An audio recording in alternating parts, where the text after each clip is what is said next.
Hey everyone, it's Alan Schimmel and you're watching TechStrong TV. Today is November, that's right, November 3rd. It's election day. If you haven't already voted, please vote. Make a plan. Don't say I'll do it later. Make a plan right now and go vote. If you did already vote, thank you. No matter who you voted for, you had a say in what goes on in this country over the next 2 to 4 years, and a say in how your life is affected by it. So if you voted again, thank you. If you haven't voted, please do so. If you haven't registered, there are a lot of states where you can register day of. If you are in one of those states, take advantage of it. Anyway, I hope you're healthy and well and ready for an exciting day here on TechStrong TV as we try to bring you some great content, news, information, hope making your workday go a little faster. I know many of us are actually off today for Election Day in the U.S., but in the rest of the world, we hope you enjoy what we have in store for you today. Let me tell you a little bit about what that is. First of all, our friend Brendan O'Leary from GitLab is going to tell us about the latest release of GitLab. You know, the 22nd of every month they release. This latest release is GitLab 13.5. It has some significant new features, and Brendan will tell us about it. More importantly, I hope to have in place in time for the next GitLab release on November 22nd, a new monthly series that will highlight the GitLab releases, hosted by Brendan himself. But for now, it's me interviewing Brendan. After that, I have another new company to well, it's not a new company to TechStrong TV called Contentful, and I introduce you to Paolo Negri. Paolo is the CTO, co-founder at Contentful. They have a headless CMS that decouples the content from the application, and it gives a lot of freedom to developers, DevOps, and content providers in terms of kind of setting that content free among multiple channels. So interesting play there at Contentful. They've really done well too. They are. This is not a 5-man startup. After that, we are joined by Fletcher Heisler of Veracode. Veracode recently came out with their annual security survey, and we speak to Fletcher a little bit about that, as well as the importance of education and training for security and developers. So good stuff there. After that, we're going to do our something old. We're going to go back, just 2 weeks, so it's not that old, to DevOps Experience and a keynote there from Akash Tayal and Bob Vuong of Deloitte's cloud team, scaling DevOps across the enterprise. It's a great presentation. I really enjoyed it. I think you will as well. After that, let's see. We have our Chief Content Officer and Managing Editor, Charlene O'Hanlon, who's going to give you the news of headlines and articles across the media ops community. We then have an interview with Vasant Balasubramanian. I'm sure I messed that one up. But Charlene has that, as well as a great webinar preview for all the great webinars we have for you here this week on Media Ops. After that, I'll be back. Oh, actually, Charlene has one other one, I think. Wias Issa, CEO of Ubek Security. So another good one there from Charlene. And then I'll be back to introduce the Analyst Corner with Mitch. Mitchell Ashley's also loaded up today with 3 great videos. One is with our friends at Axelos, the people behind Idle. And this is the first of 4 video interviews with them. Second is with the folks at Perforce. And, you know, Perforce is an interesting company. They made a lot of acquisitions recently. Mitchell and his video will tell you what they're up to now. And then last, we have Brian Singer, CPO at Noble 9. Also an interesting company that I think you'll enjoy Mitchell's interview with. So a lot of stuff from Mitchell and Charlene today. Great stuff. Plus what we've got in store. That'll probably take us at least 3 hours today. I hope you're going to enjoy it. I know you will if you're paying attention. We're going to take a commercial break and we'll be right back with our first guest.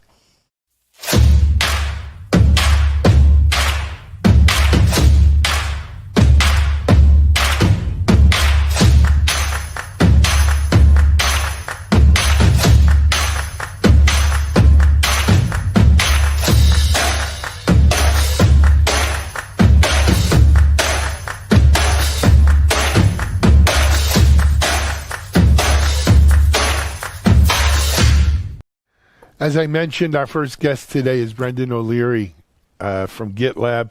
Brendan, of course, is our go-to guy to find out what's happening at GitLab. And, you know, the 22nd of every month, GitLab drops a release. This month's release was GitLab 13.5. Brendan's going to tell us all about it. Here now is my interview with Brendan O'Leary. This is Digital Anarchist. Hey, everyone. Welcome to another segment here on TechStrong TV. For this segment, familiar face and name here, my friend Brendan O'Leary, Senior DevOps Evangelist or Developer Evangelist at GitLab. Hey, Brendan, I feel like we just spoke. Yeah, it was not too long ago, which is great because you were worried that we hadn't spoken very long. So now we're that's why now, you know, it doesn't take much. It's kind of Pavlovian, right? I set that and boom, all of a sudden I've got you scheduled here 5 times. Exactly. But seriously though, we missed our normal 22nd of the month interview because of course, or the 23rd of the month, because the 22nd is GitLab release day. And this month was a big release, 13.5. I believe, right? GitLab 13.5. We're really excited about it. Yep. So, truth be told, partially my fault. I was actually off. Well, the 23rd, if I'm not mistaken, the 23rd, 22nd was a Friday, and I was out for my birthday weekend. So, happy birthday! Thank you. It had, you know. I probably had a better time celebrating the birthday than being here in the office doing videos. But anyway, Brendan, give us highlights. 13.5. What's big in GitLab 13.5? Sure. Yeah. Well, thanks, Alan. Yeah. Well, as you know, one of GitLab's core values is collaboration, and that's obviously a key part of DevOps as well. And so we're really excited about a lot of collaboration features that are in 13.5. To help folks collaborate, amongst their teams or across their different tools or with their peers. Time out. Stop. Brendan's not moving, Paul. He's frozen. Oh, hello. Brendan, do you hear me? I do. I can hear you. Oh, now you're back. Okay. Froze. All right. We are going to take it back. I'm going to go back to when I said I was out on my birthday. Great. And we'll go back from there. Paul, you're going to have to splice it up.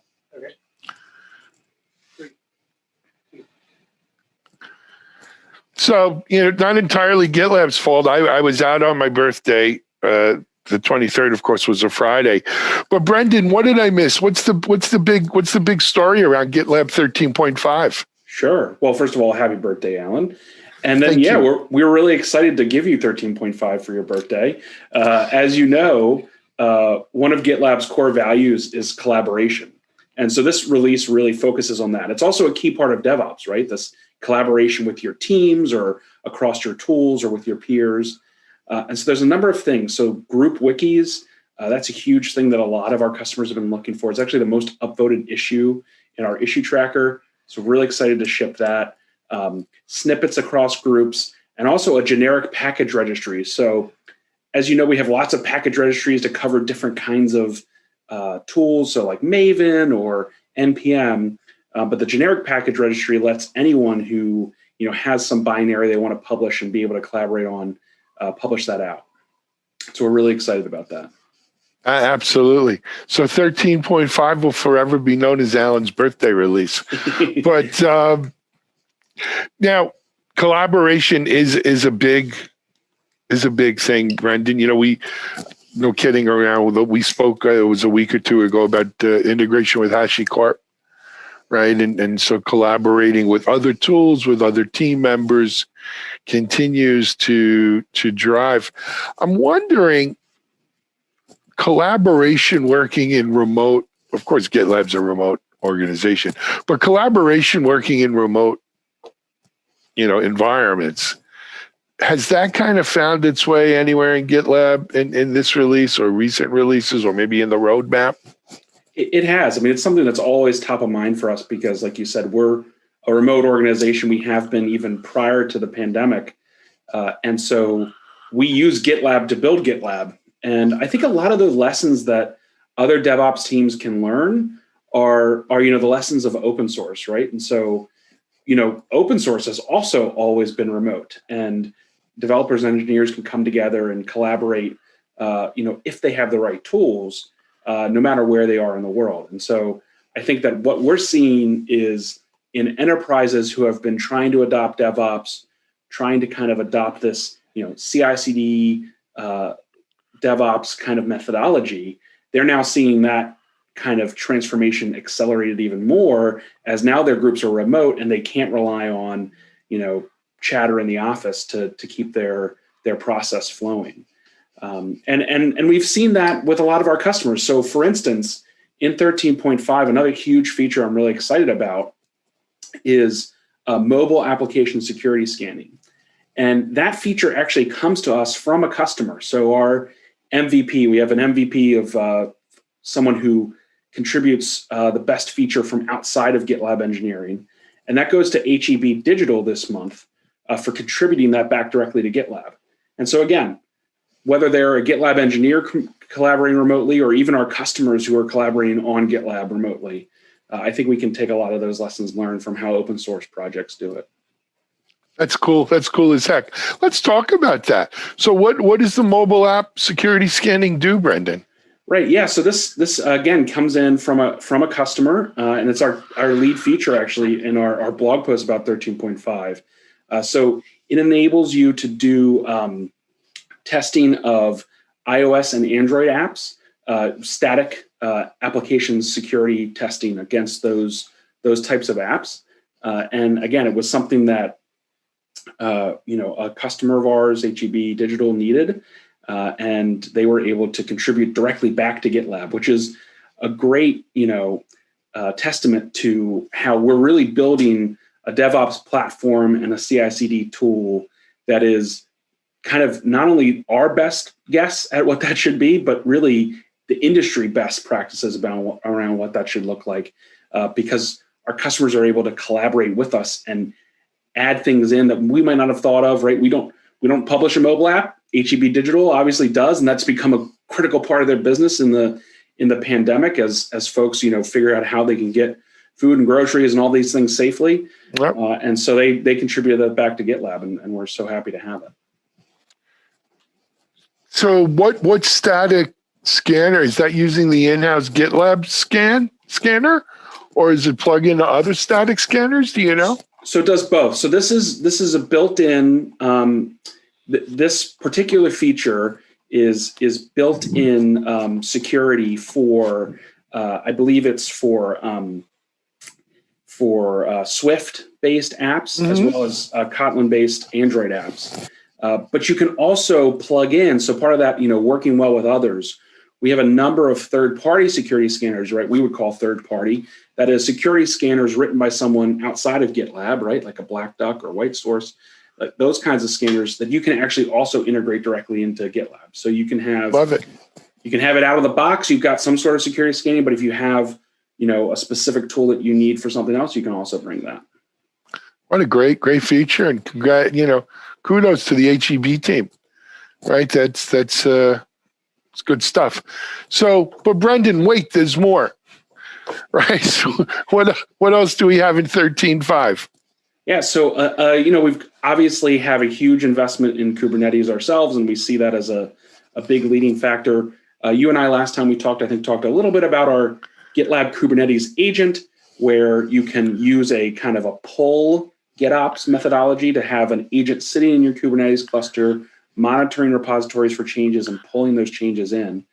That's actually been released in our official Linux package, so that'll make it a lot easier for folks to install that agent.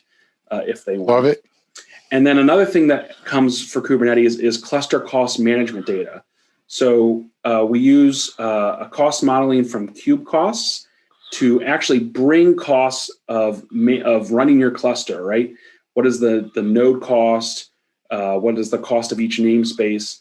Bring that data into GitLab so you can see, okay, how are the changes or the people that we're bringing into our cluster? How's that impacting the cost of running that?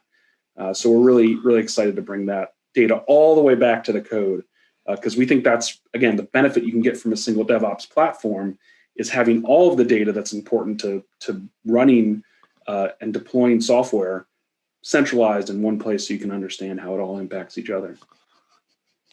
Yeah, no, that also sounds great stuff. Would that be kind of, would we classify that as GitOps, part of the GitOps thing, or not? It's kind of out. I mean, I think it has a relationship there, right? Because if you're doing GitOps, you're hopefully enabling your teams to move a lot faster, which is great.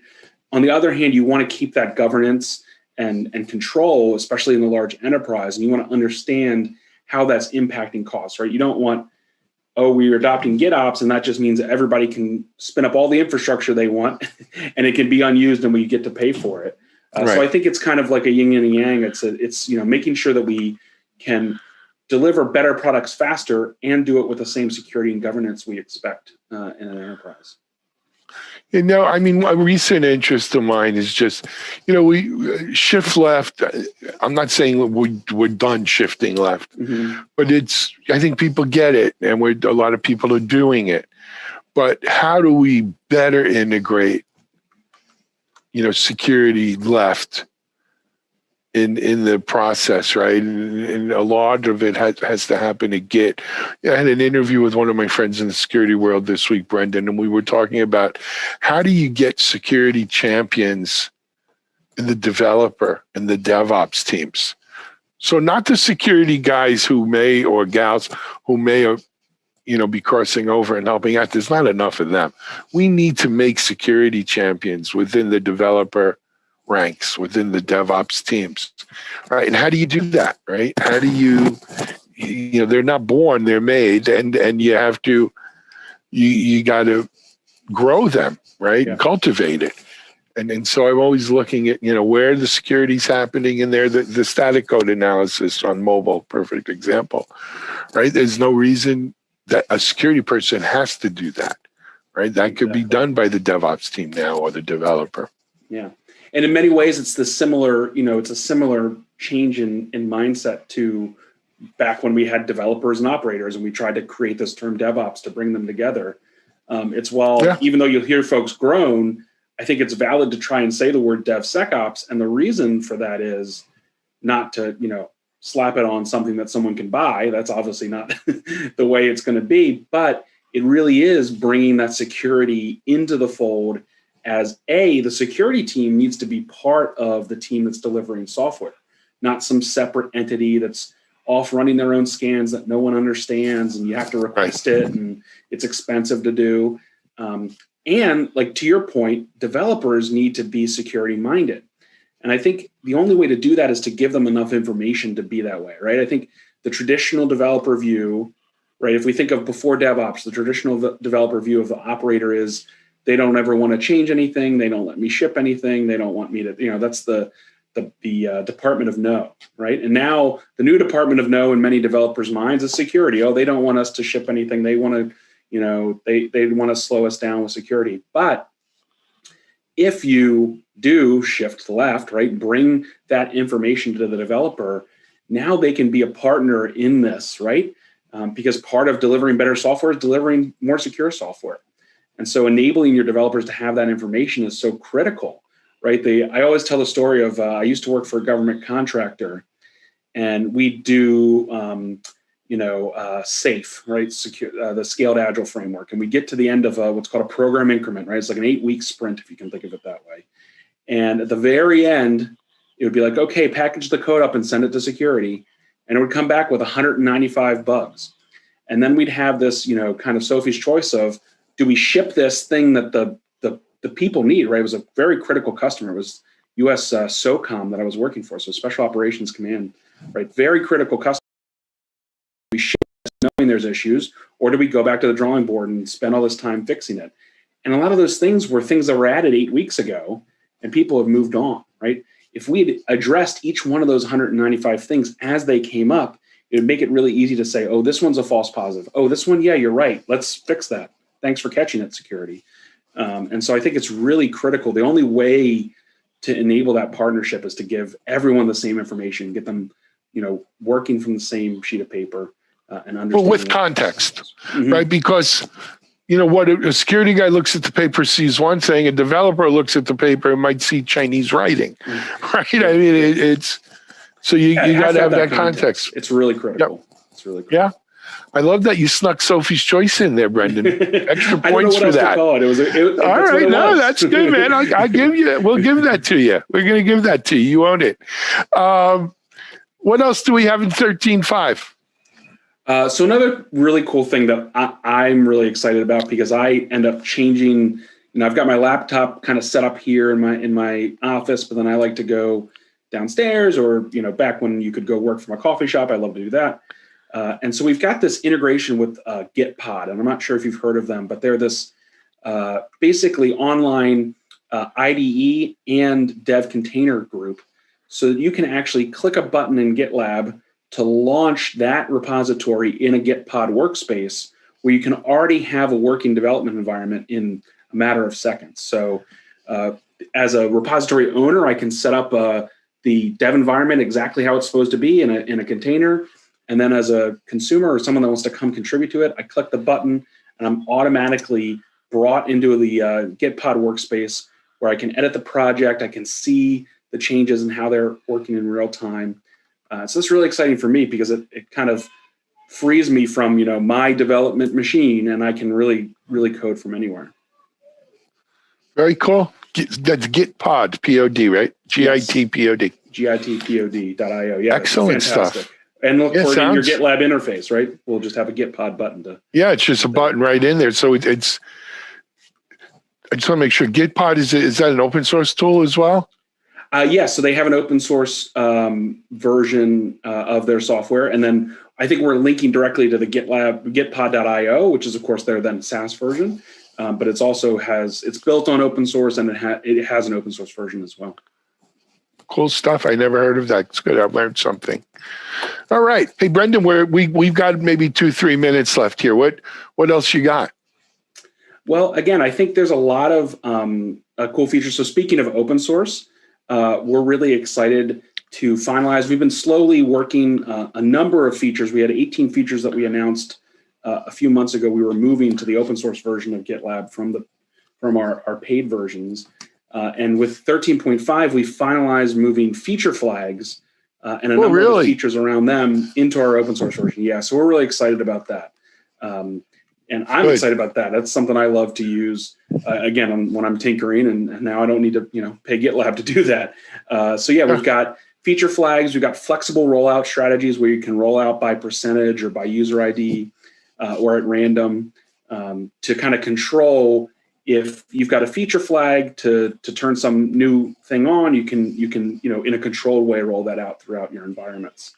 I think developers, DevOps people don't need convincing about just how powerful feature flags are in terms of helping put quality first into your deployments. But what strikes me is, whether we're talking to GitLab or any of the folks who have feature flag functionality or product lines, just the sheer number of feature flags that are being used in development today. It's in the billion, not to get Carl Sagan on us, but it's in the billions and billions. It's a lot. Right, on a regular basis. Sure. It's pretty incredible just how powerful and widespread the use of feature flags is today. Yeah, we use it all the time. We use it all the time with GitLab, right? We're constantly deploying new GitLab versions, like if you look on GitLab.com already, it's the 13.6 release candidate, right? We're always ahead of ourselves on .com to test the software and make sure it's all working right before we release it to all our enterprises. And feature flags are critical. That's what enabled us to be able to even do that safely. It's really real powerful. I remember when I first became familiar with them maybe 2 years ago, and wow, it's just really taken it by storm. All right, we got maybe time for one more. What do you got, Brendan? Okay, another thing we're really excited about, again, talking about integrating better and better. You and I talked about recently our integrations with HashiCorp. Lots of integrations there. We also have a direct template for deploying directly using CloudFormation into EC2. So we've got a number of ways to deploy to AWS, like EKS and ECS. And so we're also excited to leverage the CloudFormation API to allow you to deploy directly, put a build artifact in S3 and then deploy that content directly to an EC2 instance. So as much as we all love Kubernetes and containers and all that stuff, there's still plenty of software that's running just on, the first product AWS had, EC2. And so we're excited to make that easier for folks to deploy to in 13.5. Excellent. And as usual, Brendan, people can get this information and more about 13.5 on GitLab.com as well as the blog. I think it's blog.gitlab.com, right? Exactly. Yeah. All of our release posts come with a blog that has links to the documentation and the issue and the implementation of it. Hey, man, thanks for coming on and doing the usual bang-up job on this. I appreciate it. Sounds like 13.5, the Alan Schimmel birthday release, follows in great footsteps and is another great GitLab release. Yeah. We like to say it's the best release ever, every month. Well, it's probably because it's my birthday release, but whatever. Hey, man, Brendan, we'll see you soon. Great. Thanks, Alan. All right. Brendan O'Leary, Senior Developer Evangelist at GitLab here on TechStrong TV. This is Alan Schimmel. We're going to be right back with our next guest. Bye-bye.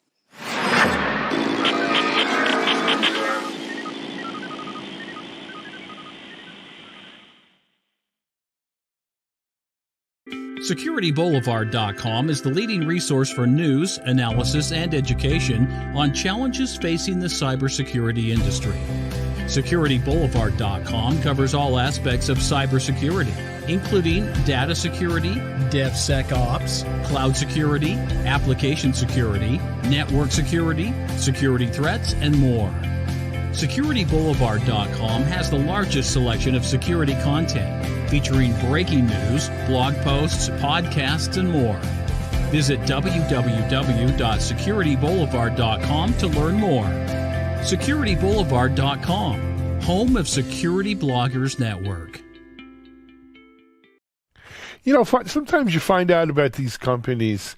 To you, they were a best-kept secret, but to the rest of the world, they're actually pretty well known.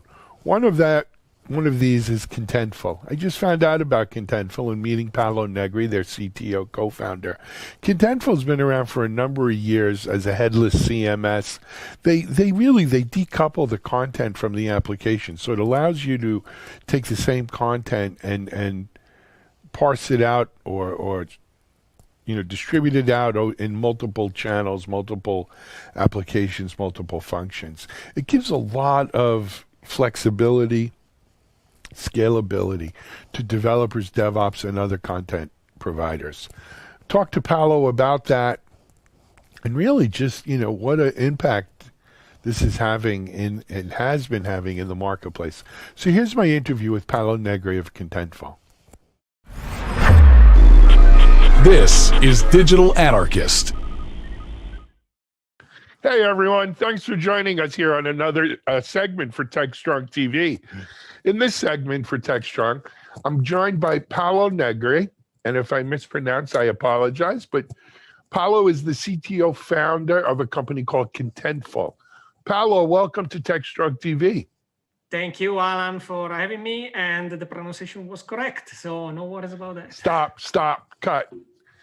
Sorry. Everything was fine. We started, we're losing his voice. Paolo, talk for me a little bit. Can you hear this clearly? And is it working? No? No. Samantha, are you hearing Paolo? Yeah, I'm hearing both of you fine, and it's clear on my end. I can't hear Samantha either. It must be us. Hold on a second, guys. I can hear clearly Samantha and also Alan.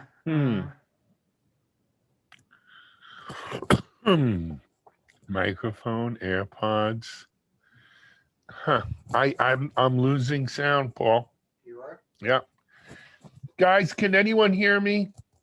I can. Paolo hears me. Yeah. I can as well. Yep. Samantha's talking, but I can't hear anyone. I don't think it's the pods because it says the pods are on. Hey, guys, try talking again. Can you hear me now, Alan? Alan, can you hear this? Let's try this. What about now?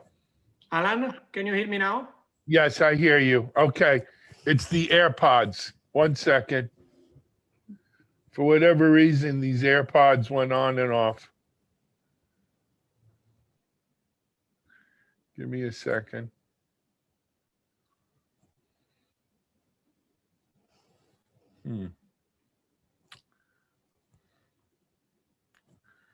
How about now, Paolo? Can you talk?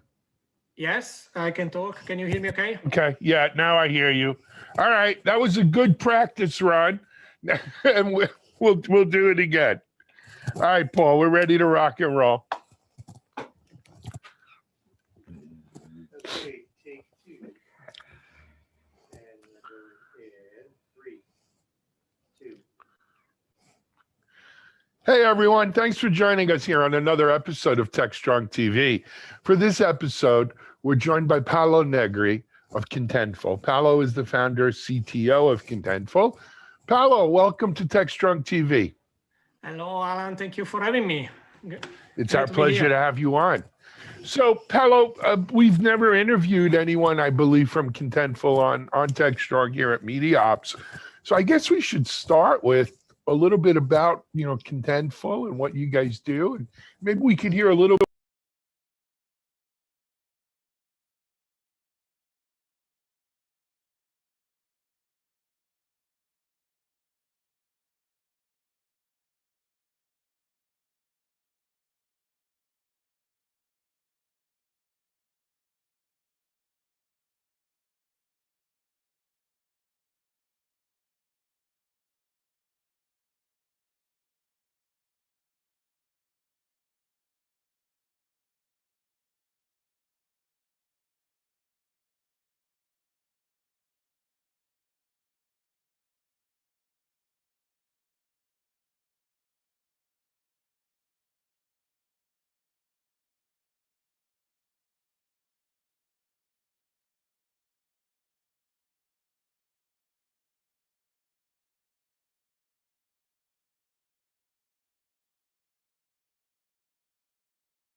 You're the co-founder.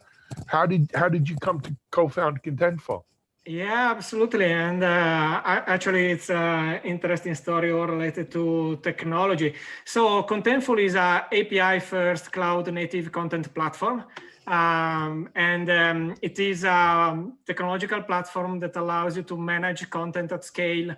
Again, being API first is a product that was with developers at the center of the action, and with the idea of continuous delivery of projects where content needs to be integrated in software that follows the continuous delivery principle of continuous software delivery. So that's what Contentful does. And from the point of view of how I came to be the founder of Contentful is very related to, again, the whole developer and technology story.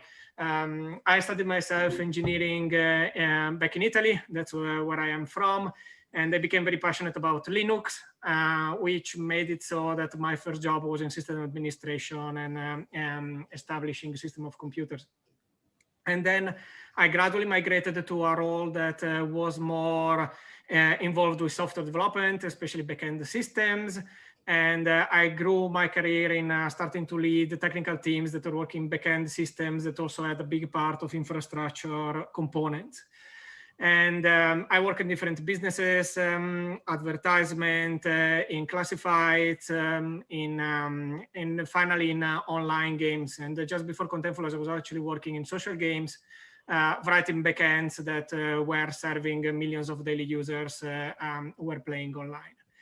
And the foundation of Contentful comes at this point of my career. I was looking a bit for my next project to work on. And I met Sasha, was working on this idea of a content management system for mobile applications. And when Sasha, my co-founder, talked to me about this idea, and I looked into it, I thought, well, that's a very strong idea because, again, I was working in social games and I worked in advertisement before. And in both businesses, there was really a big problem of integrating content in these products, whether they were in the advertisement platform or whether they were in the social game. Because all the products that were available for content management were products that relied on the fact that content will be presented as a page. And obviously, this is not the case for advertisement, and this is not the case for social games. The content is actually integrated in the software, and the content is shown and displayed in an interactive experience. So I started really getting involved with the idea and working with Sasha on this bigger principle that is really, how do you have a content management platform that allows you actually to integrate content in software, which is a completely different problem from how you present content on a page. Like, you need to be able. And this led us basically to imagining what Contentful will become and how we will build it. And then we had this idea of having the API, as a centerpiece of the architecture, because in order to integrate content with software, you need to have content available as a data structure that is fine-grained enough so that you can actually insert the content in the right point of the application and at the right level of detail. And this was the idea that we started developing, and was also something that ultimately convinced me in becoming a founder, because I wasn't looking for something that would be a business early on, but having a technical background myself, I thought becoming involved with a technology company that builds technology for technologists, essentially, can really be a way for me to get involved also on the product side of things, because I can know so much about how our customers will be working. I have experience in working in development teams. I have experience working with product. I have experience in developing digital products like games. And I can relate to a lot of the product aspect, and not only building the technology that supports a product, but building the technology and thinking also about the product itself from a product management and creative point of view. So that's the story of how this involvement came about, and how I became a founder and started working with Contentful. And Excellent. So go ahead. No, you go ahead. We went pretty far. We were a team of two around 8 years ago. And we are today a team of around 400 people. So obviously the deal took off, and we could actually, bring our idea very much forward. And I'm pretty proud of what we are today. That's a fantastic story. 8 years from 2 to 400 employees. Very successful. Congratulations. So, Paolo, couple of things. First of all, I didn't hear you use the term headless CMS. Excuse me, but yet, I think Contentful is sort of known as probably the leader in this so-called headless CMS.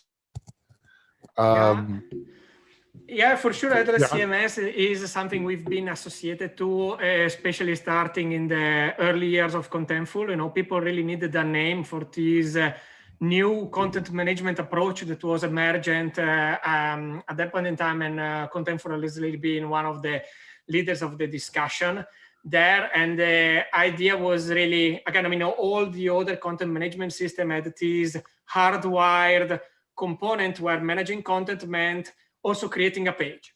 Okay, and Right. instead, Contentful embraces this idea that is like you manage content, and then the content becomes a data structure that again is emitted via the API, that is available via the API, so that you can connect to the content management component a range of different applications that can be mobile, can be web, can be eventually Internet of Things, and distribute content on all these different outlets in different shape and form while keeping them together from a point of view of content management. Because of course, one important aspect of content management are the people who actually work on the content, and they need to be invited and participate to this process. It must be possible to create content, and the content creators and authors like to work in visual environments, not to work with API. So our system really created this idea of saying, you don't need the page component, but you still need to have interfaces for the authors and the people who operate the content to interact with the content. And you want ultimately the API as a mean of integrating then finally this content in the digital experience the content is integrated in. Understood.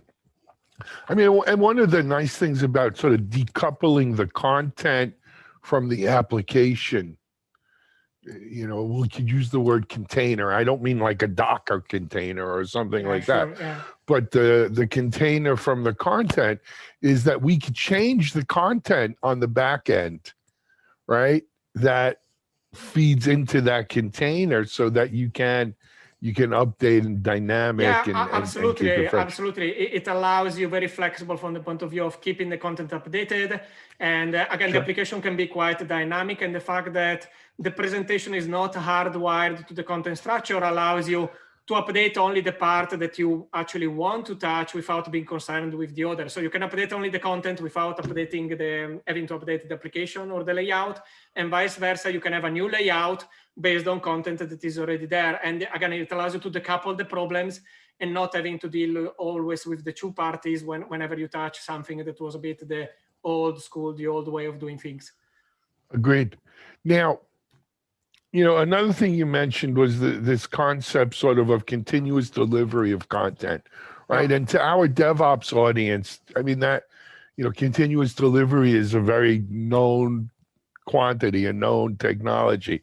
The idea of you know, taking those that CD kind of sure. paradigm and making it for content, not just for code. Yeah, right? Exactly. Not just for yeah, that's a very interesting topic. That again is an idea that matured with you know, working on Contentful. Is really everything is becoming digital, so everything is becoming independent from the software delivery pipeline. You know, this is continuous process of delivery of the software. But again, if you think about digital experience, there is also the content part of it, and there are other components that go to it, and everything needs to be flowing together on the same delivery. And that's why we have more and more cross-functional teams. You know, like we see our customers have teams that they have on board developers, and they have on board content specialists, and they have someone who manages translations. And essentially, you know, the idea of Contentful as a platform is really that is the place where the technical delivery, the content delivery, and all the orchestration that goes around this process can all be hooked up in a fluent, you know, agile process that makes everyone work consistently, and keeping the works specialized, because obviously what works with developers as an experience is quite different from what can work for authors or translators. And the Contentful really, you know, works hard on developing all these aspects so that everyone who participated in building, running, and maintaining the digital experience can actually be hooked up into this flow of continuous delivery.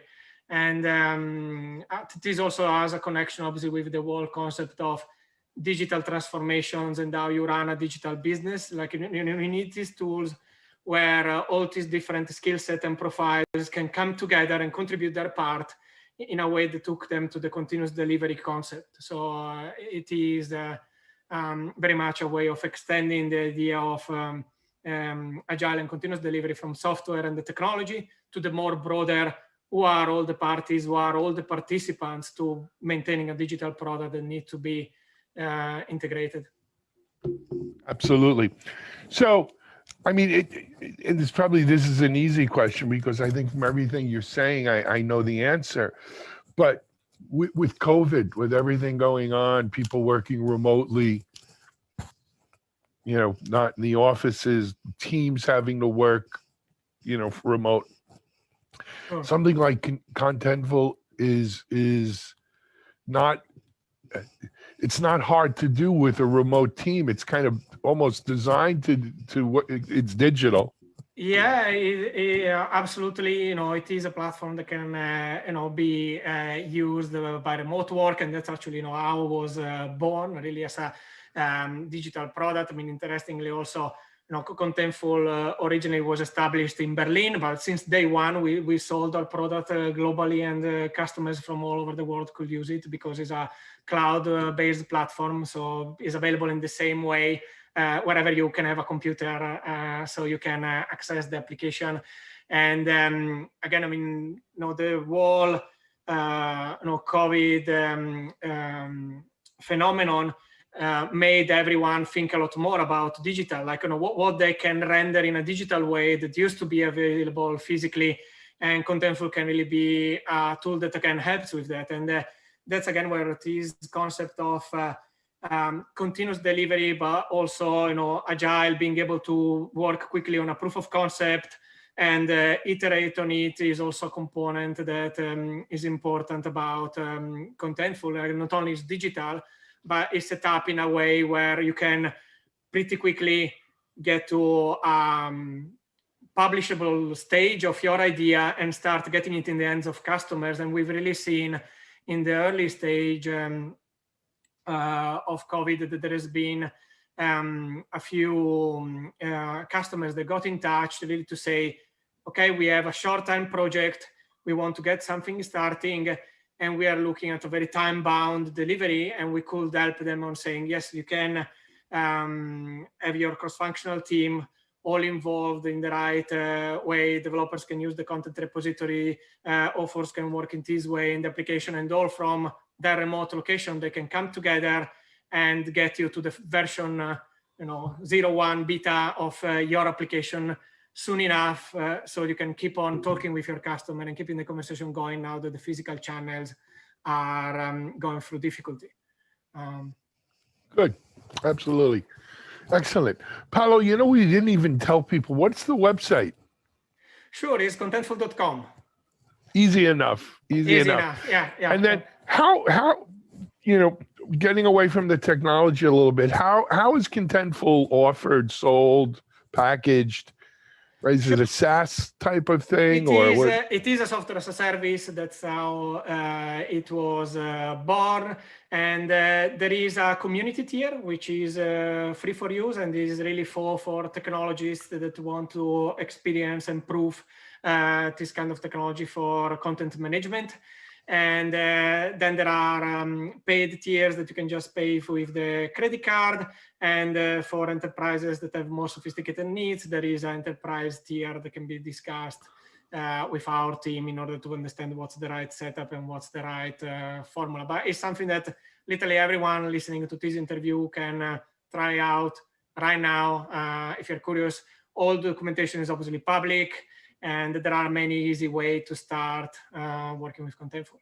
And actually, we also had an initiative related to COVID. We have a special plan that is free for anyone who's developing something that helps in dealing with the emergency. Fantastic. Paolo, first of all, as one founder to another, what a great story with Contentful, to grow it like this and to see it really become a leader in its space.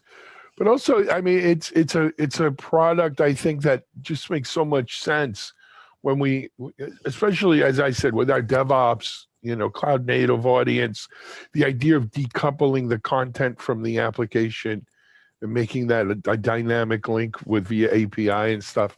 It's just, I'm surprised someone didn't think of it before, frankly.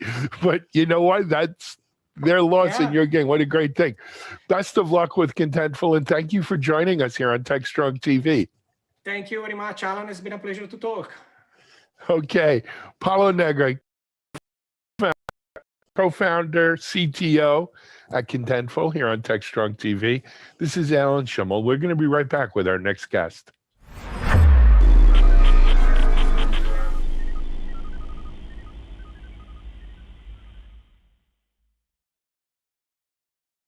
ContainerJournal.com is the leading online destination for centralized computing-related content. ContainerJournal.com covers all aspects of software containers, from container management, data management for containers, container security, networking for containers, to the entire container ecosystem, Kubernetes, microservices, serverless, and more. ContainerJournal.com has the largest selection of container-related news, featuring breaking news, blog posts, podcasts, and more. Visit www.containerjournal.com to learn more. ContainerJournal.com is operated by MediaOps Inc., the team behind DevOps.com, Digital Anarchist, SecurityBoulevard.com, DevOps Connect, and DevOpsDozen.com. All right. Next up, we have our interview with Fletcher Heisler of Veracode. Of course, Veracode's annual security report is a staple in the cyber world. Fletcher's going to give us a preview, some highlights of that, as well as talking about the importance of training and education on security for developers. Right? That's where the focus is on DevSecOps now. Making sure developers, DevOps folks are able to help make their code more secure, better quality. So here's my interview with Fletcher Heisler. Anarchist. Hey everyone, thanks for joining us on another segment here for TechStrong TV. In this segment, our guest is Fletcher Heisler. Fletcher's with Veracode. And Fletcher, welcome to TechStrong TV. Thanks so much for having me. My pleasure. Fletcher, our audience knows Veracode. We've been covering Veracode here for as long as I've run this business, both from the security point of view, where I've interacted with Veracode. I think from the day a lot of your founders left At Stake when Symantec bought At Stake and Veracode popped up shortly thereafter. So I've known Veracode forever. And then, of course, I started DevOps.com and DevSecOps became a thing.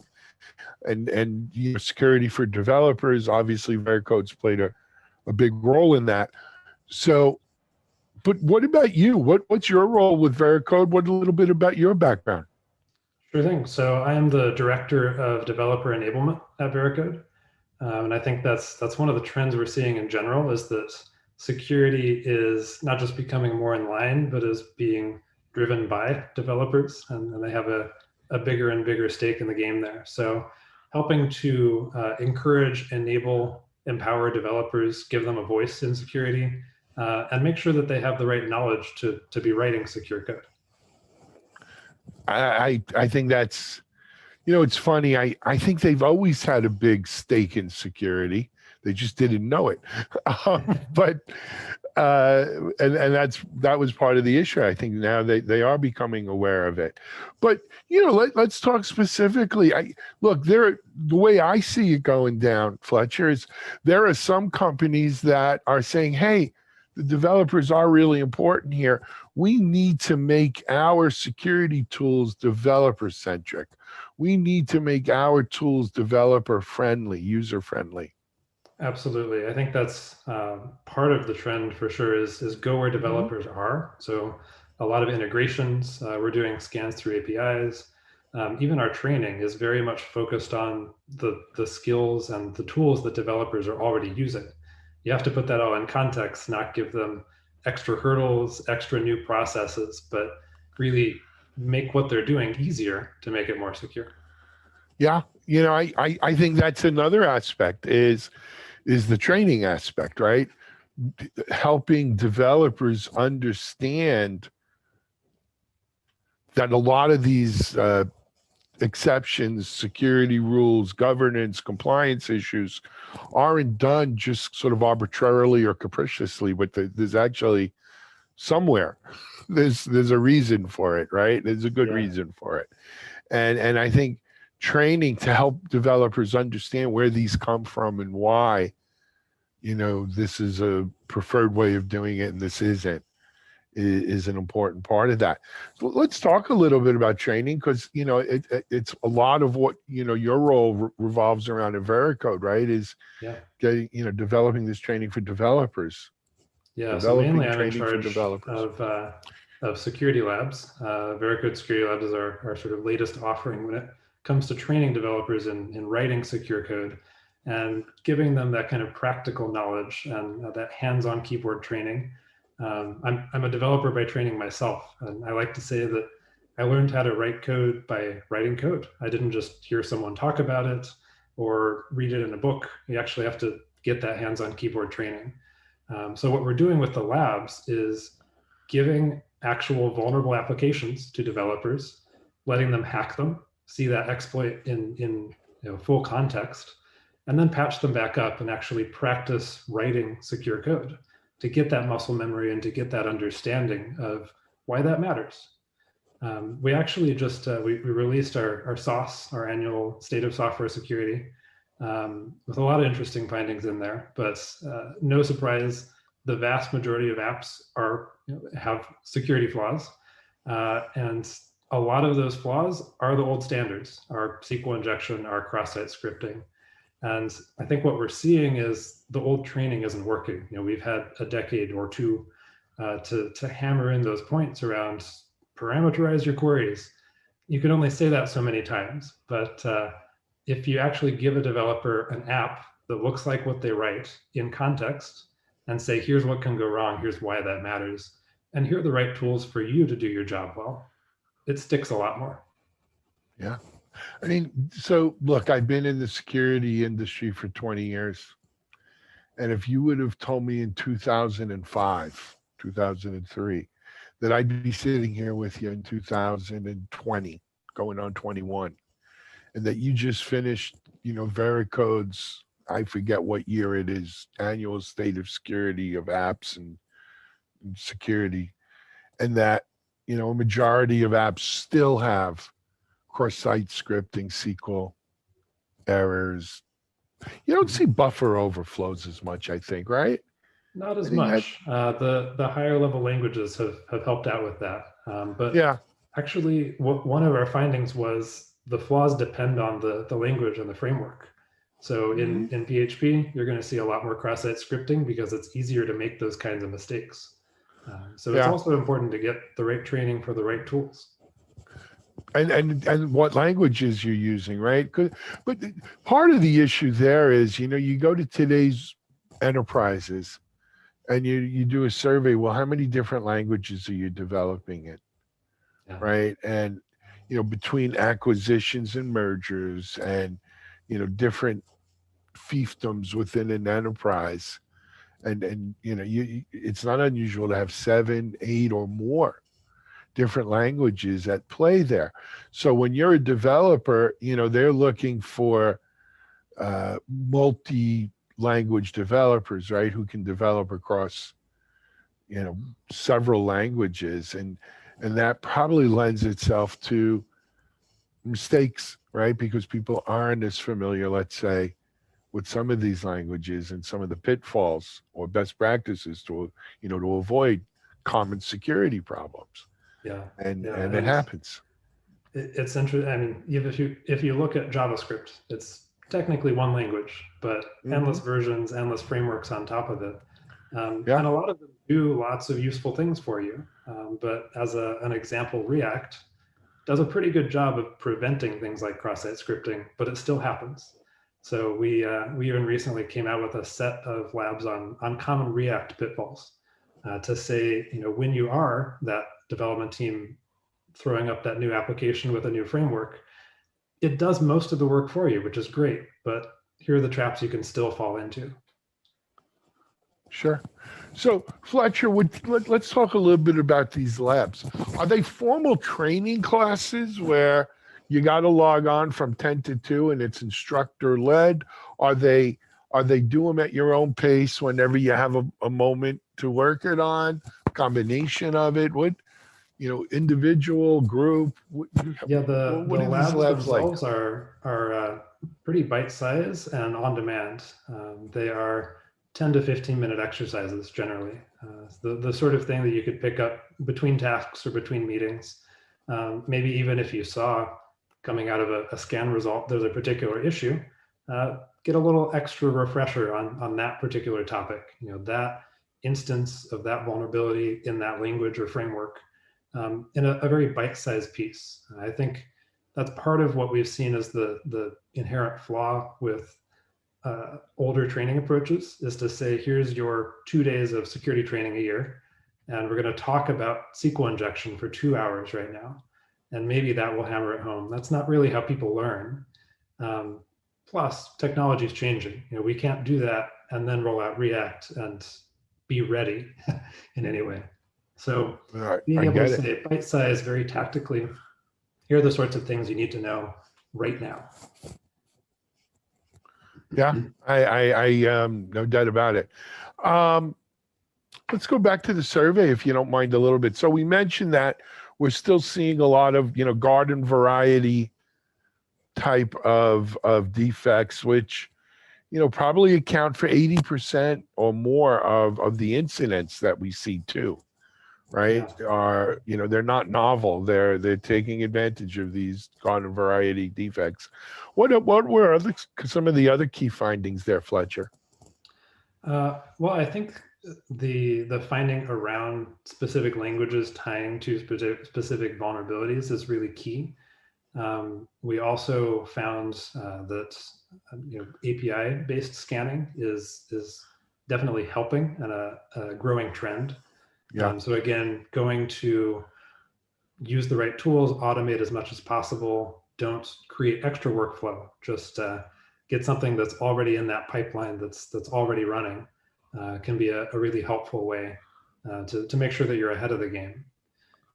That's, I think, another thing that we found overall, unfortunately, is developers just aren't keeping up. The flaws are compounding and adding, and that backlog isn't always going down. So that's partly on leadership to say, let's prioritize this. Let's make sure that developers are empowered, that they have the time, they have the clearly allocated responsibility to make progress on that tech debt. But I think it's also to the point of the cost of reducing flaws once they're in production versus trying to get earlier and earlier in that cycle. With more training, hopefully the best flaw is one that was never introduced. So being able to nip it in the bud as quickly as possible and not have to do a lot of expensive cleanup work afterward. Got it. I agree with you. So I guess my next kind of area I wanted to touch on with you, Fletcher, was, so we get this security, right? Within the security community, the Veracode annual report is a known commodity, right? Everyone should take a read at it. They usually do a good job. How do you get developers' mind share of the report? Like, hey man, there's stuff in here that's really important for you, right? This is really done for your benefit. How do you get them, buying into it? Yeah, I think, primary audience is security management. They're the ones who can most easily help drive those decisions and organization level policy changes. But there are a lot of really useful points in there at the individual developer level as well. So being able to say, I'm working in this language, in this framework, here are the sorts of things I should be aware of, or even here are the types of scans we might consider running on this application to make sure that we're ahead of the curve there and we're not missing anything along the way. It can be really helpful for sure. One of the things we actually recently introduced is a community edition of our labs. So security labs for individual developers. It's a limited subset of content. It doesn't have any of the team reporting capabilities or things like that, but it's a free resource that any engineer who wants to learn a bit more about, say, React, can jump into a few labs, get some experience, get some hands-on coding, seeing that in context as well. So I think you'll probably be seeing more of that from Veracode, developer-focused resources over time to make sure that we're empowering from the ground up as well. Sounds pretty cool. And it's as an observer in the market, it's interesting to see Veracode's continuing evolution to becoming a developer friendly security organization from a security, so from a pure security organization. And I think it closely parallels it, the whole DevSecOps movement with that. So that's great. There is a school of thought, though, within the talking now on behalf of security people. Have we gone too far to the developer side, and are we ignoring our security execs, our security pros, who, they want the help of developers, they welcome this, but ultimately it's their heads on the line, right? Their necks are on the line here. And do you worry about that, right? That we've gone too developer friendly and kind of are forgetting who our friends are there. I think it's less about being developer friendly and more about empowering your developers to be able to work on the same team. Security is somewhat compliance driven just by its nature. And I think that's a lot of what a security team manages. You shouldn't be relying on your developers at the level of making sure that you are SOC 2 compliant or PCI compliant or things like that. They can certainly help out, but the audits, the risk management pieces, these are all very much in the wheelhouse of security and security management. That said, if you're trying to secure your code, there's no way a security team of a modern organization will be able to keep up with that by themselves. So it's really about bringing in those resources, making sure that the engineers writing the code have that knowledge, have that capacity, and that capability to help out in that respect. You can't do all of that on the security side, plus help triage flaws and write fixes and know the innards of every last JavaScript framework coming out every month. That's more than a full-time job in itself. Absolutely. Fletcher, two last things, just kind of housekeeping kind of stuff. Number one, for developers, DevOps folks out here who might be interested in the labs, where can they get more information? Sure. The easiest, I don't know if there might be a way for us to provide a URL attached, but we will put it in the notes, but it's hard to do on video. Yeah. Sure. Yeah. If you just look for Veracode Security Labs, likewise, if you're an individual developer just looking to get started, specifically look for that community edition. But it's very easy for us to spin up an account and let you poke around and see some labs firsthand. Excellent. And for people who want to get a hold of the latest version of the report, it's out yet already? It's already out, yeah. I mean? You can just go, I'm sure to veracode.com, and it will be up there on the front page somewhere. It always is. It always is. Hey, Fletcher, say hello to Chris Weispaul, Chris Ang, and the rest of our friends at Veracode. Thanks so much for joining us here on TechStrong TV today. Will do. Thanks so much, Alan. All righty. Fletcher Heisler, Veracode. Veracode Security Labs, both the Enterprise and Community Edition, as well as this year's version of the Veracode Security Reports out there. This is Alan Schimmel for TechStrong TV. We'll be right back with our next guest.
Good stuff there with our friends at Veracode. Next up, as I mentioned, we're going to go, it's not that old, but we're going to go into the archives from our most recent DevOps experience. And I have a great presentation by Akash Dayal and Bob Vuong of Deloitte's Cloud. And these are people running the Deloitte Cloud teams. And this is scaling DevOps across the enterprise. It's a great presentation. I think you'll have a lot to learn from it. Here it is.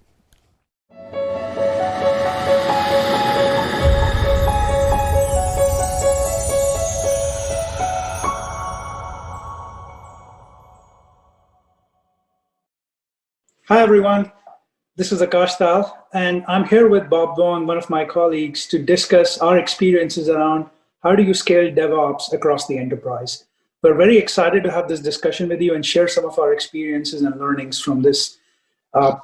Very quickly, we're going to spend some time going through, how we define DevOps to begin with, because as you know, there's slightly different variations and definitions of it.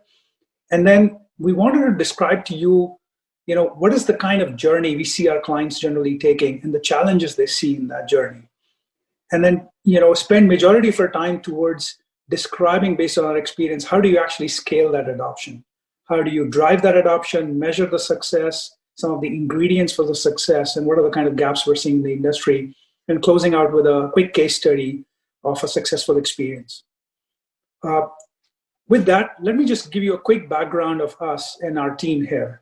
So this is Akash Tal. I'm a principal and I lead our cloud strategy practice across the US. As part of the cloud strategy practice, we essentially help clients get started on their cloud journey all the way to executing. And then, situations where they find issues or they get stalled in their cloud journeys, help them reset and evolve into a scaled model for adopting cloud. And my colleague Bob is here with me. Bob, you want to introduce yourself? Thank you, Akash. Good morning, everybody. My name is Bob Vong, and I'm a principal partner of and part of Deloitte's cloud practice. I also co-chair the DevOps practice, and where a lot of synergies between what Akash and I do is where implementation meets strategy. So where Akash generally helps clients think of the overall strategy for DevOps adoption. I'm more into the implementation and operation space where we actually get hands on keyboard as well as sustain that environment over time.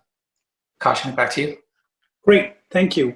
And just for your reference, the size and scale of our team here, Deloitte, as you may already know, is the largest professional services firm globally, almost 300,000 people. We have published a lot of eminence pieces around this topic area, as well as broader large-scale organizational transformations. We have a lot of wide variety of tools and accelerators we bring to bear. We'll give you a quick view of that today as well. And then it's a globally integrated capability, because what we really see is that you're doing cloud not for the sake of cloud. You're doing DevOps not for the sake of DevOps.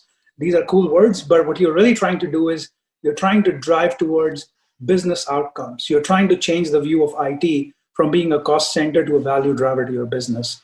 And that's how we bring all our offerings in an integrated way together to help our clients drive that success. So with that, let me switch to our topic at hand. So first of all, what is DevOps? So if you move to the next page, so the way we think about DevOps, it's truly a transformed software delivery approach.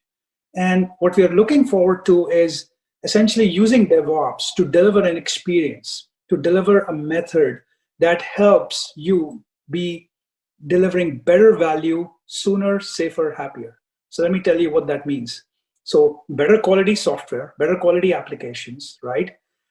Delivered in faster pace, sooner, right? Flow efficiency is greater, in a safer manner, to make sure security, compliance, and all of those things are baked in, and it's not breaking, but it's sustainable.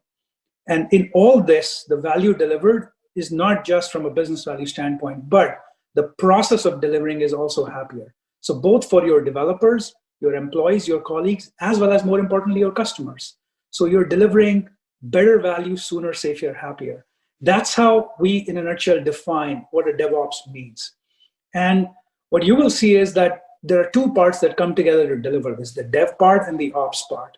And that's where that infinity sign at the bottom is. And we'll cover that in a lot more detail during this session. But the idea here is to take those steps of the journey and make them seamless so that developers and technology folks can focus on driving real business value rather than getting stuck in the processes. So that's how we think about DevOps. And then if you move to the next page, why DevOps, right? Why is it important today? So, in a nutshell, our research and experience has clearly indicated that, people who do this well, organizations that do this well, can drive as much as 46 times more code deployments into the production than the people who don't do this, right? So, 46 times, that's immense. And that too at a 7 times lower change failure rate. That's just powerful. And that's why we think that DevOps is the journey that a lot of organizations are already taking and are being successful at. And the key part here is, today, 30% of the IT budgets are allocated towards, 30% or under of that towards business innovation. And we need to change that because a lot of that time and effort should be spent in building new business capabilities and deploying it so that IT can help business drive differentiation and outcomes and less about just running the IT. And the changing landscape is really driving that. The speed of technology innovation, especially with COVID, the whole acceleration of digital transformation, virtual collaboration that has come with it, all these things, and automated processes, right? But automated processes, not just the sake for automation, but to drive efficient handoffs and seamless visibility across everything that the developers are doing for the business is where we see DevOps really being very, very powerful. So that's what we mean by, DevOps and why you should go through that journey. So let me pivot a bit and describe to you how we see the current journey that organizations are taking and some of the challenges and how we think about eliminating and solving for those challenges. So number one, if I'm a CIO, what am I worried about? What are the things that are top of mind for me? So those are things like, enhanced security, compliance, and governance. I want to make sure whatever I do, whether on-prem or cloud, is done in a way that it's secure, it's compliant, it's well-governed, right? Two, it's done at an affordable cost to my business. If IT is taking off significant points of the margin base, that's not good for any one of us. So we want to make sure IT is doing it in the most efficient, cost-reduced way possible. At speed, to make sure that we're delivering things that are faster. We have seen this example where an investment bank set up a retail bank and basically took over deposits from a lot of different banks as market share. We saw a car manufacturing company start building ventilators, and ramp that up faster than even the manufacturing companies that could do it. So this is where agility and really driving business disruption would help from an IT standpoint. And then obviously all that delivered through an enterprise platform that enables your developers to focus on delivering business capabilities to your business in high quality, faster way. So those are kind of things we typically see as CIOs that they want to achieve. And today's answer to those capabilities is a lot of different tools. As you see on this page, I'm not going to name any one of them, but you can imagine that if you take this 8-step process and just take any one step of it, let's say coding, right? The source code management, the integration, the build, the database management. The tool choices are immense in this space. And what happens in this is, every business unit, every developer has a very religious preference around these. So what, as a CIO or IT executive, you land up with is a lot of stitching around all these tool sets to come together and deliver a single pipeline for your, application. And, while that is great, but the amount of effort that is required operationally and engineering-wise to deliver that is immense. And it doesn't help that the number of tool choices is only expanding exponentially. So we see a lot of the challenge around just stitching this together and making it sound like it's done for an enterprise, not just for one application team. So that's, I think, number one challenge we see. The other part of it is what you see in this infinity diagram is just the 8 steps. There's a lot more to this from a software development and delivery lifecycle management standpoint. So Bob, if you go to the next page, what we'll see there is there's a lot of other things, continuous testing, security, progress reporting, application monitoring, all of those things. And what it does is it takes the useful energy of the developer towards managing a lot of different things which are not directly related to developing new code. It takes all that energy and it focuses towards and starts driving bandwidth issues, constraints. Security and compliance is a lot more reactive than proactive on this. There's no visibility as to where I stand in that pipeline process, exactly what issues are blocking it, and who owns those issues. And those are some of the complicated challenges we see our clients facing today, which drive some of this, challenges. So in a nutshell, if I just have to wrap up the challenges side, if you go to the next page, both from a business as well as an IT standpoint, there's a lot of things that we can do better, right? And in the end, the single most goal is, can we spend less time on this toil and more time reducing the cycles and the cost it takes to release software and make it faster, cheaper, better? As we said, better value, sooner, safer, happier, right?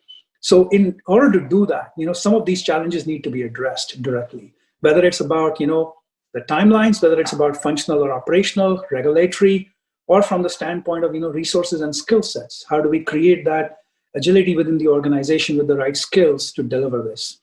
And what we're trying to get to is DevOps is not just a technology journey. Technology is only one component of it. It's truly a mindset shift. And that's what I want to emphasize on, because, can we engineering-wise build and stitch together all these tools to build a pipeline? Absolutely we can. But can we scale that? Probably not. Because if we do that bespoke for every single business unit, for every single application, we cannot really scale it at an enterprise level. And that's what we have seen our clients challenge with. So with that, let's just look at how do we actually solve these issues? How do we think about our process for delivering that? So we're going to go into a lot more detail, but let me start with, what are some of those basic enablement activities? So if you are starting from scratch, CIOs can really influence the business leaders on how exactly to move technology forward and drive this adoption. So what that looks like, number one, creating that alignment and focus. How do you do that? Well, let's describe what is that future developer experience going to look like? What is the operating model that will deliver that, right? So get into the launch side of it. Start thinking about taking a group of applications, doing some portfolio analysis and saying which applications are going through the largest number of changes, which applications are truly business critical, which applications we want to pilot through this, because that's where you're going to see the momentum shifting, build up to say that I've described my DevOps operating model, but let me apply it to the most hairiest problems I have, to the applications that go through the most changes, and start showing that progress. And in that process, bring my organization along. The DevOps org, the workforce redesign, the skills around it, upskilling them. That will help you not only test and prove and pilot the model, but truly start thinking about improving your capacity. You don't want to be doing it at a 2 teams, 3 teams, 4 teams level. You want to be doing it at an enterprise level. And that's the idea behind that. And then from there is where you can start scaling this to an enterprise adoption and then operating through that. So now I've described the enablement activities, but this is where I see organizations, they generally start at the transform or the pilot phase level and not really have some of the initial steps taken on. And what happens in that process is few things. One, you do a great job of building a pipeline, but it stops at the dev environment. So you do a great fast release to dev environment, but to get to production, you need all your approvals, compliance, security, all of those. And hence, while you can say that you have a pipeline, it's not going all the way to production, which means you are actually solving one part of the problem, but not really changing the way and the pace at which you are deploying applications and changes in production. The second part of the problem is you look at it from an individual business unit lens. So every business unit with every developer may have their own preference of tools and how you stitch the solution together, essentially making it 5 DevOps journeys rather than 1. And again, neither one of them will help you scale. So what we have come up with is a way to think about it a bit more bottom up, to think about it a bit more, how do we engineer a solution that can drive that mindset shift, not just the technology, but the true mindset shift, and deliver that. And I'll invite my colleague Bob to start describing some of those operational elements that we have done for our other clients that have actually shown success. So Bob, over to you. Thank you, Akash. So as Akash describes a lot of our clients are actually embracing this journey already. They've taken on at least developing the strategy for what DevOps looks like for the organization and starting to implement certain aspects of what they consider DevOps and trying to proliferate that through all parts of the organization. Some are successful in developing a CI/CD pipeline. Some are successful even course correcting what they've done with parts of that pipeline. But I think what we're seeing now is that embarking on this journey is much more difficult than anticipated. getting all parts of the firm to buy in, or parts of an organization to buy into the actual change, requires not only the top-down approach that Akash talks about, but also really a bottom-up approach, really enabling each of these teams to understand what it means to develop code faster, to be part of the business, and to entwine IT into all parts of what they're doing. So as we talk about overall DevOps journey, it's critically important to understand what is the role that the working group or the product teams play in this journey. There's, as the overall environment is changing, people are starting to see that there are critical steps that need to take along this journey. I see a lot of my clients now embark on this project, the product team conversion, trying to figure out what the mesh of the development team, operational teams look like, how to implement security in there, and so forth. And so for us, it's about the people, process, and technology change, and how do you make that part of an entire cultural change? And our perspective is really, there needs to be 4 major pivots to this. And the 4 major pivots are what we call the pace of the journey. So in that, we actually look at the processes, the architecture, the culture, and the engineering changes that have to occur. And all this, when it's bundled together, have 4 major benefits to the organization. Number 1, it increases agility. So agility of the organization, the teams go up. Number 2, it helps to drive business forward and drive the business value forward. At the same time, we're hoping to reduce toil, the toil that creates conflict and slow things down between teams and the product development cycle. And most importantly of all, it helps to shift left responsibility and build. So you're looking more at how do you put code defects detection in ahead of the process? How do you build in operational requirements ahead of the process? And we believe that if you take these 4 pivots holistically, the process, the architecture, culture, and engineering pivots, and look at them holistically, that the organization can indeed embark on this overall journey. So let's dive in a little bit into what these 4 pivots look like. Akash early on talked about that we've seen a lot of organizations do the CI part of this very well, but the CD part is kind of where it suffers, right? The change from test to production is difficult because it's so manual. The implementation of infrastructure can be difficult because some of this architecture still lives on-prem and so forth. And so how do you get away from that space? And how do you actually start to allow the coder and the developer and your development teams to be greatly empowered? And one of them is understanding the existing processes that live there today and actually developing new processes, right? And I know that this is pretty common when you talk about DevOps in general, but I don't think we emphasize enough on how difficult it is to break down some of these barriers. One of the key ways that we talk about implementing these changes is looking at the overall organization. One of the great things that Akash brings his clients forward with is look at the organizational change that has to occur and what does the new org model look like. So if you create a new org model and understand that product teams are essential to operate together, and that new operating model helps to drive new processes, then your developers can in fact have complete control over the deployment process, right? So then CD becomes a critical part of this entire process. And then we also want to, at the same time, start to get more maturity into some of the lighthouse projects and teams that are already part of this journey. So what we're seeing is that there's a focus on SRE teams and focus on higher performance engineering teams and so forth. And with that, it's a complex adoption of new KPIs. And so SLIs, SLOs, and SLAs become a major part of the discussion.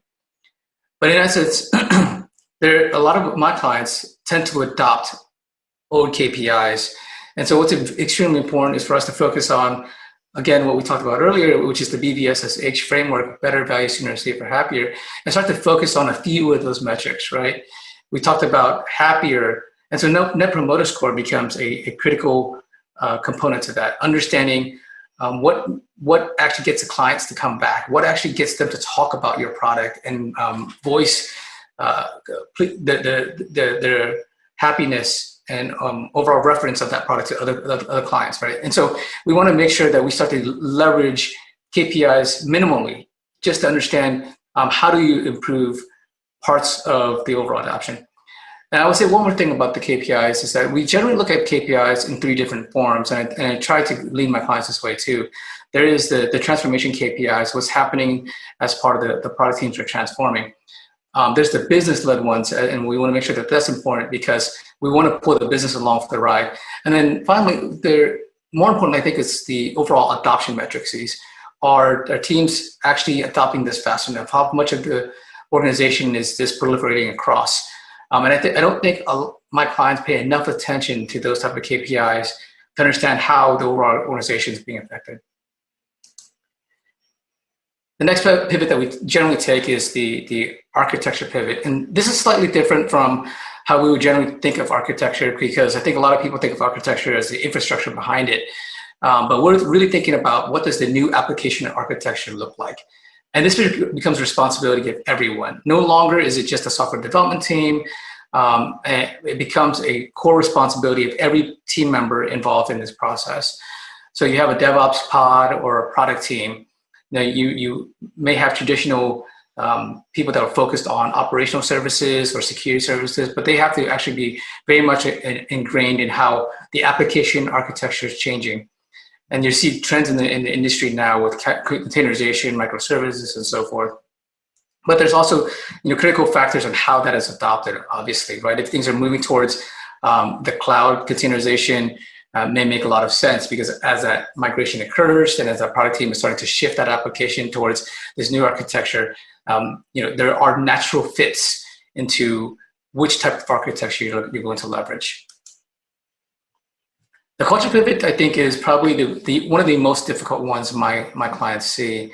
And I generally lean towards making minimal viable changes to the culture rather than trying to have big bang approaches. Sure, we would all love to live in a truly flexible, truly agile organization, but there's legacy processes in place. There are legacy silos of parts of the organization. There's people who manage different work streams. And so those things have to come together into a overall culture change. And the minimal viable changes is kind of how we think of it, right? Pick one team, figure out what works well with that one team, then proliferate that out. So it makes smaller changes into how the teams are being measured, make smaller changes into how individuals and coders and developers are being measured, make sure that proliferates upwards, make sure that the leadership is involved with it. So even though it may seem daunting to take these smaller changes, but we see that is that the overall adoption occurs with greater buy-in when you have smaller minimum viable changes. But there's no right way to do this. We hear a lot about the fail fast mentality, but I also have clients that don't want to fail fast; they'd rather learn fast. And so there's no right way to do this. The answer is really to figure out what works well for your organization. Start small, figure out what's well with the organization, and then kind of allow that adoption to breed greater adoption. And the last pivot that we take is really the engineering pivot, where we start to look at how do you start to manage everything as code?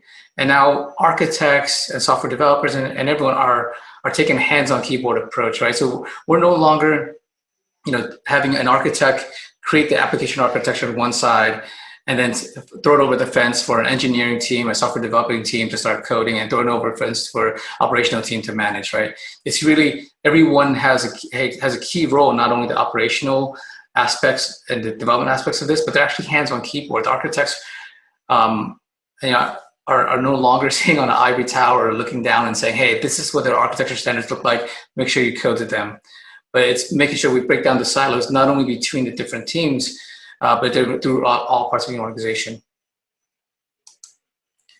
So what does it look like? Akash really took the enablement activities and walked you through how we generally take the top-down approach from a client, but also there's the engineering activities, what actually happens on the ground through the workforce. And there are a few ways that we look at this, right?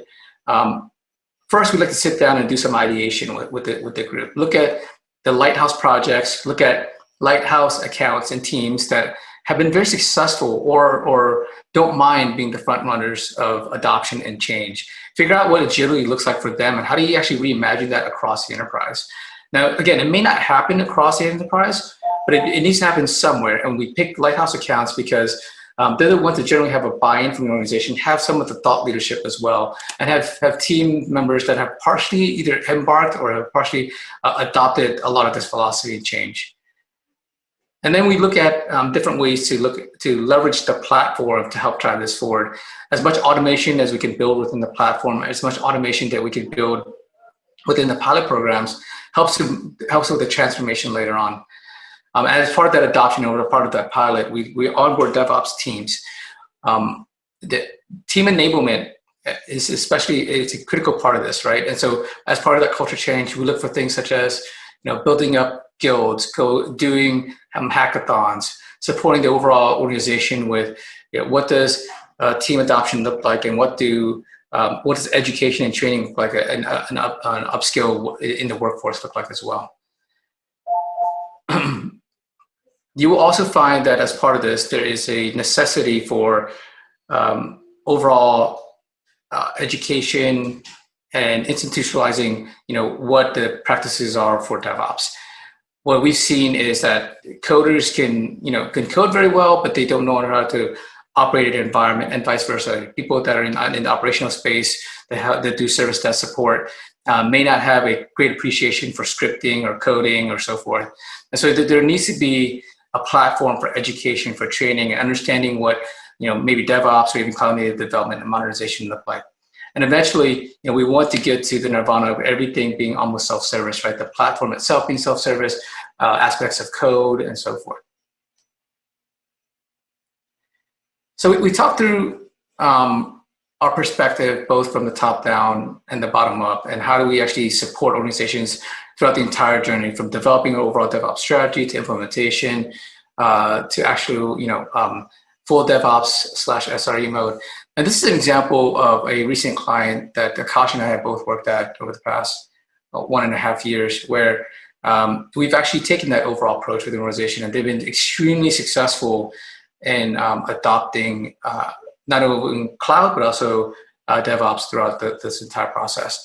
And so I really started off with our leadership team going in there and helping to develop an overall vision and strategy for what adoption looks like, standing up a cloud business office, helping to manage that transformation across the board.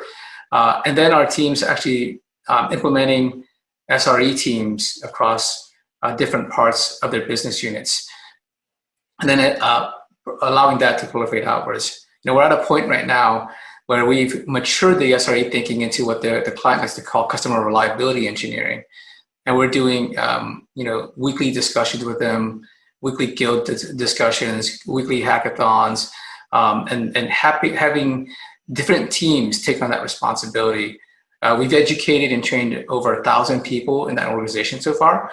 And it's been a huge, massive shift from a 1.5 years ago, where we started at basically zero to over a handful of people to about 1,000 people. So it's been quite successful for us. And so the real last thing that we'd like to talk about is we do have a perspective as to how to make this, how to effectively do this quickly, and how to get things going in place. We talked about the holistic approach with PACE, but a lot of times our clients do ask, how do I jumpstart this? How do I make this really tangible for my developers and so forth? And so we've taken an approach of developing a platform which we call the DevOps Cloud Platform, a DCP. Has over 50 integrated tools, 600 APIs. We've added our own best practices from the enterprise clients that we supported and across what we've seen in industry.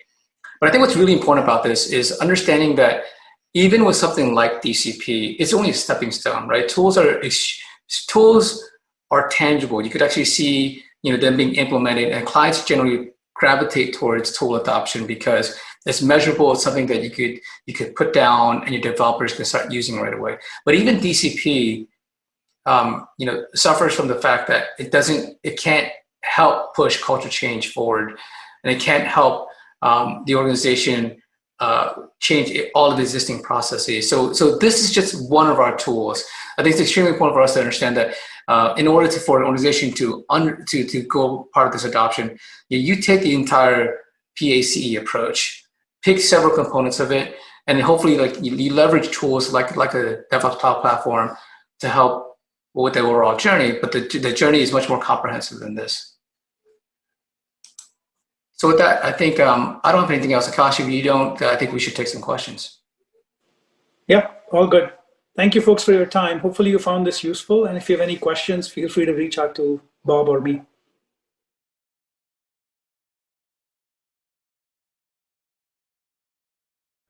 Many thanks to the folks at Deloitte for allowing Akash and Bob to present a DevOps experience. Next up, we're going to go over to our Chief Content Officer Managing Editor, Charlene O'Hanlon. Charlene has the news headlines from around our Media Ops community sites today. She also has a great preview of this week's webinars. And she has two good interviews. One is with Vasant Balasubramanian, and one is with Isa, CEO of Ubik Security. Tough names. But even though I butchered them, Charlene has them right. Let's go now to Charlene O'Hanlon, our managing editor. Hey everybody, happy Tuesday. Welcome to the Tuesday, November 3rd edition of TechStrong TV. I'm Charlene O'Hanlon, encouraging everybody to get out and vote. But before you do that, please stick around because I'm just about to lay it on you with the day's headlines. Starting off on DevOps.com, we have an article that takes a look at DevSecOps in the financial services space. You know, we've been talking about the financial services sector for a while. It's been getting a lot of attention of late as more consumers are adopting online banking amid the pandemic. And of course, being able to make deposits and conduct other transactions online has been around for a long time. But with everyone staying at home and bank branches shutting down to help stop the spread of COVID-19, mobile apps have become a lot more popular and necessary to enable users to do their banking and manage their finances. With so many people using mobile apps, it's even more critical that the apps are as secure as possible. So this article takes a look at 3 ways in particular that DevOps and security teams can work together to ensure fintech apps are secure now and moving forward. We also have an article that debunks some of the misconceptions about managing teams during the pandemic. Obviously, with the pandemic raging and most employees working from home full-time, managers don't have the ability to walk the halls and gauge the productivity levels of their employees, which some might say is a good thing. But that has given rise to certain concerns over the performance and success of the engineering team, whose work arguably has become even more important during the pandemic, as more users rely on applications to conduct their business and basically get through their day. This article takes a look at some of the misconceptions and invalid suppositions around engineering teams during COVID-19 regarding their productivity levels. They're high. Communication, that's great. And visibility into their work. That's a bit of an issue. But metrics derived from data collected from the right tools can help managers and business leaders understand how their teams are working and whether they're being as effective as they could be. It's an article worth checking out if your organization is questioning the productivity and efficiency of your developers and engineering teams. In news, Cisco Systems had its annual partner summit last week virtually, of course. During his keynote, CEO Chuck Robbins said Cisco is working to make it possible for developers to not only provision IT infrastructure, but also impact how services are delivered using the application networking services the company is currently developing. This is big, especially for Cisco, and it gives rise to the notion that networking and storage operations will be assimilated into DevOps processes. Just like telecom and IT merged into one networking infrastructure in the early 2000s, now networking and app development are heading down the same path as more networks become software-defined and API-driven. It also signals a possible future in which the developers will be in charge of compute, storage, and networking as code across the enterprise.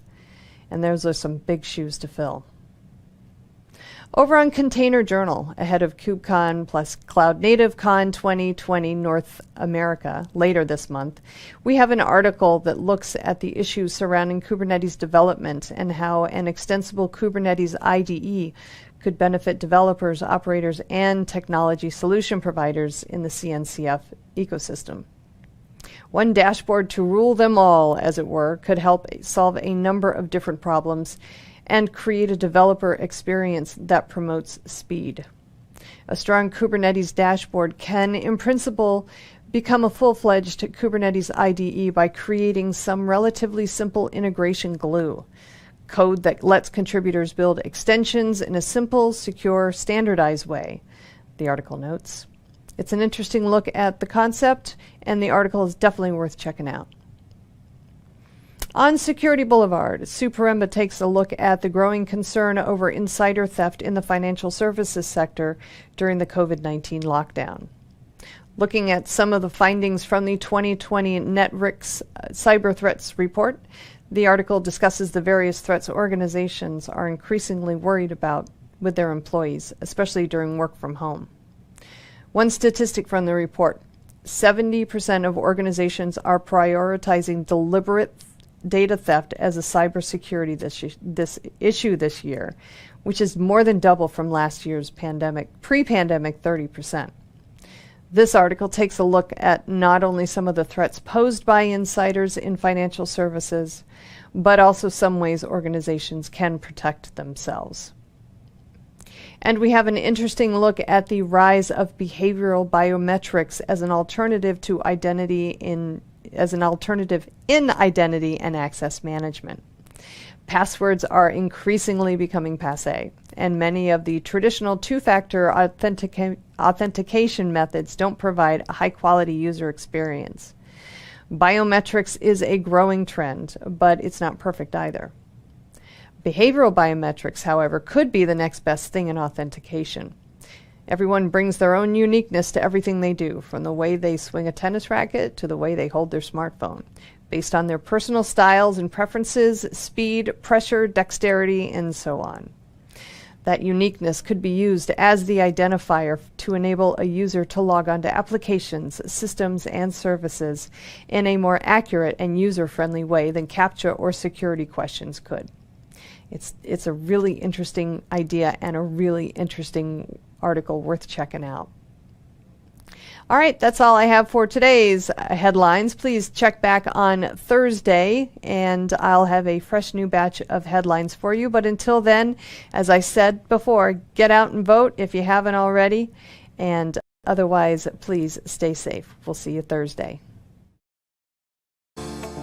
Disruption is occurring across every aspect of IT. Open source, cloud services, DevOps, and cloud-native software architectures are democratizing IT and radically transforming how business is done. The old ways of creating software and doing IT are being replaced with agile, flexible, faster, and cheaper methods, benefiting vendors and users alike.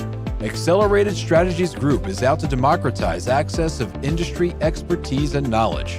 We use our expertise and experience to offer insightful, intelligent, useful information in a variety of formats relevant to the IT community, digital events, videos, reports, assessments, workshops, and implementation projects with tech vendors, IT organizations, and business leaders. We widely and openly share our work products, often for free. Analyst reports these days aren't worth more than a graph or chart that tells a story or illustrates a market trend. We work with developers, DevOps teams, cloud architects, security engineers, and transformation leaders most every day, creating and implementing transformational strategies and technologies. We're not just thinkers, we're also doers. Hey everybody, happy Tuesday. This is Charlene O'Hanlon, and I'm here now with the Tuesday edition of the webinars previews. As always, we have a lot of great webinars on DevOps.com, Container Journal, and Security Boulevard, but always have a few that I would like to highlight for everybody. So without further ado, let's go ahead and talk about three that are coming up this week.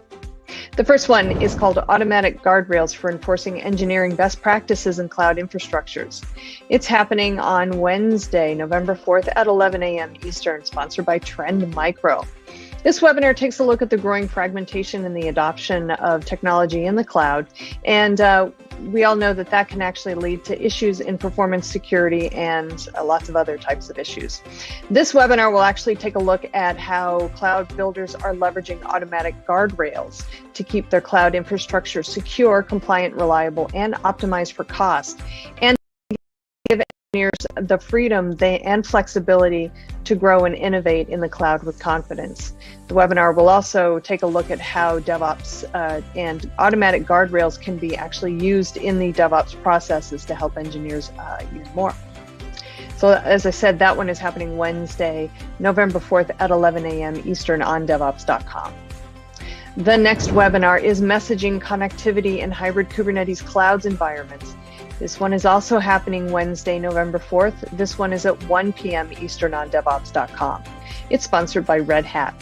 The webinar takes a look at the complexity of managing messaging connectivity across applications and data efficiently, and which is all the more so difficult when doing so in Kubernetes environments.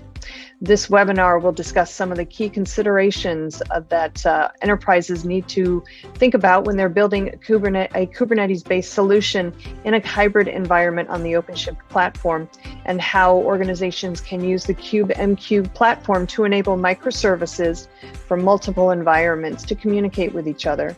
And it's also going to offer up an example from one of Red Hat's financial services customers. So definitely one worth checking out if you're having any issues with your messaging connectivity applications. The final webinar today is Outlook for DevOps plus Agile plus VSM. Don't get left behind in 2021. This one is also happening Wednesday, November 4th at 3 p.m. Eastern on DevOps.com. This one is sponsored by by Platora.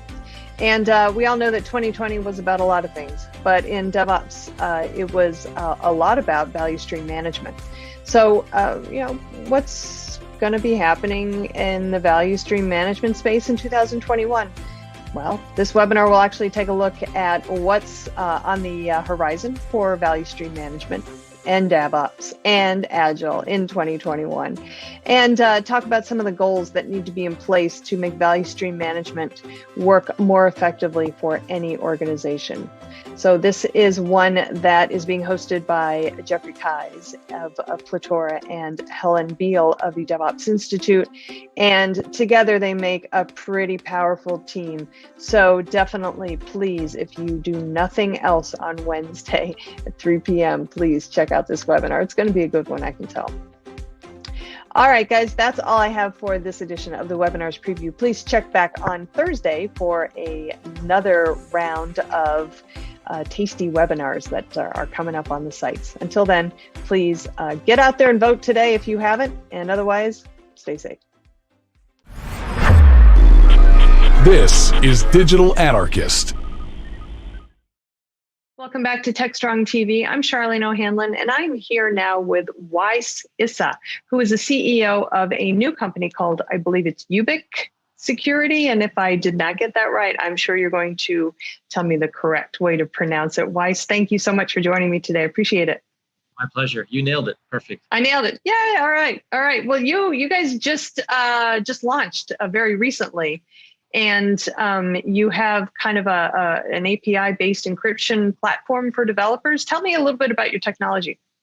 That's right, Charlene. The challenge we saw in the market was developers are so overtaxed and overburdened with so many different new concepts and pressures that we wanted to tackle the complicated, messy, and frankly, annoying world of encryption and literally simplify it down to 2 API calls and 3 lines of code. That's awesome.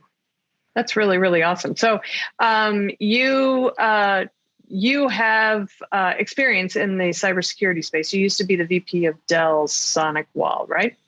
Yeah, I've been basically my entire career in cybersecurity. I think this is year 19. I start off as a hands-on keyboard security operations analyst at Tech. Spent about 9 years there, and then transitioned out to what was then an unknown boutique security consulting firm called Mandiant that really focused on computer crime investigation. But my entire career is been security.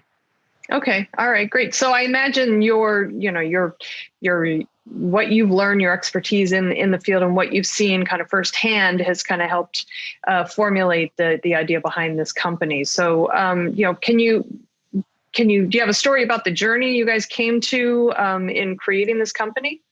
Yeah, one of the challenges that, we had early on was the cybersecurity market is really crowded and super noisy. And when we started to think through, through all of our experiences, where are some of the main friction points? Where are things that, another great example is where things just got so complicated and messy that you almost gave up and said, you know what, I don't even want to deep dive into the specific niche or domain area of security. And one thing that came up over and over was this worst kept secret on earth, which is engineering and security don't typically get along.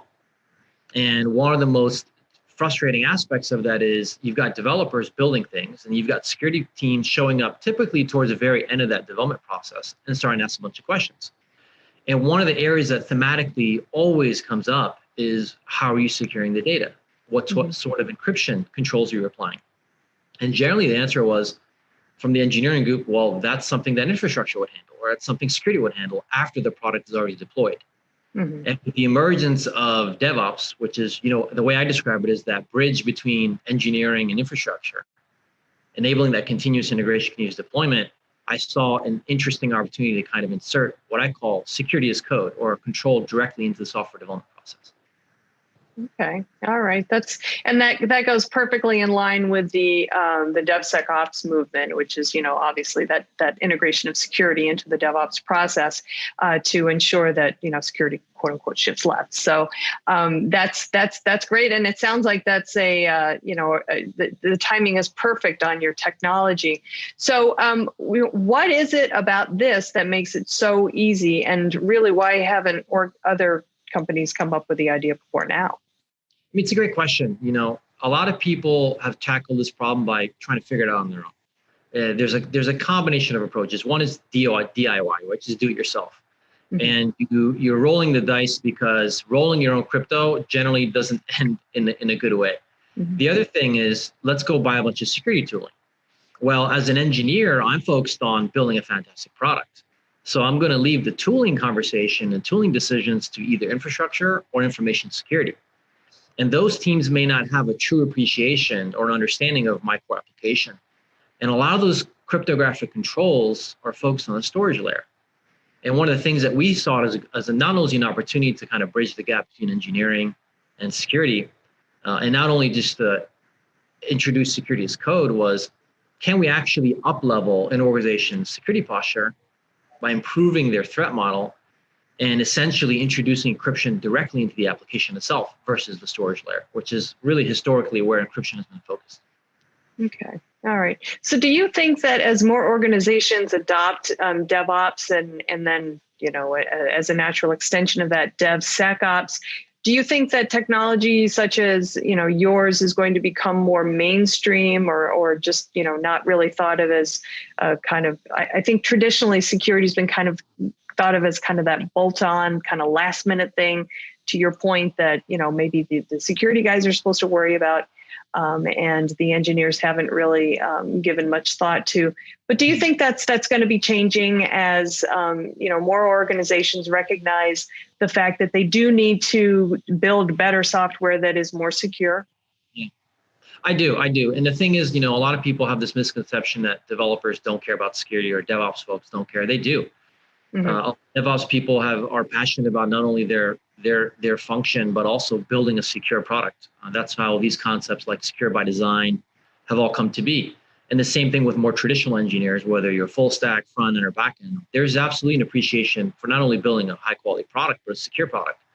Now, the challenge has been for the last 20 or 30 years, it's been disparate functions. It's engineering and there's security. There's engineering, then there's infrastructure. And if you, for a second, think about it, not just as security, but the whole, what people are calling now the API economy, some analysts are calling the composable enterprise. There's just so many benefits in not spending the time trying to figure out really complicated, tangential feature sets and incorporating those as APIs. I'll give you some great examples. Like if I'm building a fantastic transportation app, why should I go figure out maps when I can just turn to Google Maps APIs? Or why should I figure out how to communicate between my passenger and my driver when I can just use Twilio's exceptional messaging capabilities? And I think security is slowly starting to notice some of the more API first platforms and say, well, why am I still stuck shipping appliances and forcing my customers to install software when I can simply introduce these same controls via APIs? And that's one of the early trends and shifts that we saw. And we said, what more complicated, annoying, and messy problem than encryption? Well, that makes a lot of sense, but isn't there, don't we still kind of need security folk to be a part of the process? I mean, it would be great that if we could, we could flip a switch or inject a line of code and make security, bulletproof. But right now, it just seems like, we're still just everybody is still running, one step behind the cyber threat. So, where is the role of security operations personnel in this particular setup? I think their role will always be super important. I think they will play a prominent role. From a security angle, I think when I look at it from a slightly larger organization, call a 500 person and larger, you typically have 3 distinct roles, and they could be 3 people, or they could be one individual that has to wear 3 hats. You've got the traditional engineering or perhaps DevOps individual. You've got the security individual. Then you might have a compliance person. Each one of those individuals plays a super critical role, from engineering, ensuring that they're building something securely, from security, making sure that those are the appropriate controls and those controls best fit for the strategic, risk posture or strategy of that organization. And finally, compliance, that's verifying and validating and ensuring if there are any sort of governance frameworks that they need to comply to, that they do, and they could positively demonstrate that. Okay. All right, great. But you don't ever see a time when, security is just so deeply embedded automatically that there really is not going to be a need for, for security personnel to be involved in the process? Not anytime in the near future. Maybe a few generations out, possibly, but I don't think so. Not anytime in the near future. Yeah. We have the conversation a lot about the the dearth of qualified security personnel, and when we're talking about injecting security into the application development process, I think there's a lot of eye rolls that happen simply because everybody's looking at each other saying, I already have so much on my plate. How can I do this? And it's just one more thing that I'm going to have to fit into my daily schedule. What can organizations do short of hiring maybe, I don't know, a security person who just works with the DevOps team to make sure that the security is inserted far enough left in the application development pipeline. But even then, that's a daunting task. So, are we ever going to get to the point where maybe through technology and maybe not, but we are going to get to the point where security is really no longer such an issue for application development and for organizations to include in their process? I think at some point that the level of effort that's required will reduce over time, but I think the need and having to be on the ball and very aware of what's happening and how things are evolving, I think we'll become even more hypersensitive, because this adage has been used over and over. But we have to be right every single day as security professionals, as DevSecOps and SecOps engineers. The adversary only needs to be right once. So it's their mission and objective, the adversaries, to perform nefarious acts, and that's what they come in and that's what they spend their time doing every single day. Whereas a lot of us are focused on a multitude of things, of which one may be security. All right. Well, so you guys just launched. When did you launch? Mid-October? Yeah, we've recently launched our platform, and we've had a number of individuals that have started to use it, and it's been a really great first couple of weeks. All right. So what should we expect from your company then moving forward? Continued evolution. We're going to continue to do a really good job. Our focus in the next 6 to 12 months is make sure that our customers have a fantastic experience, that we're delivering to their needs and requirements, and then over time, see what other critical, difficult problems we can help solve for them. Excellent. Well, I know as the API economy to your point, advances and more, more applications are actually developed using APIs, this is going to become a much larger conversation. So hopefully in 6 months or so, Weiss, we'll have you back on, and then we'll talk some more about, where the market's heading. That'd be great. Thank you so much. All right, great. Well, thank you for joining me. I really appreciate it. My pleasure. All right, everybody, please stick around. We've got lots more TechStrong TV coming up, so stay tuned.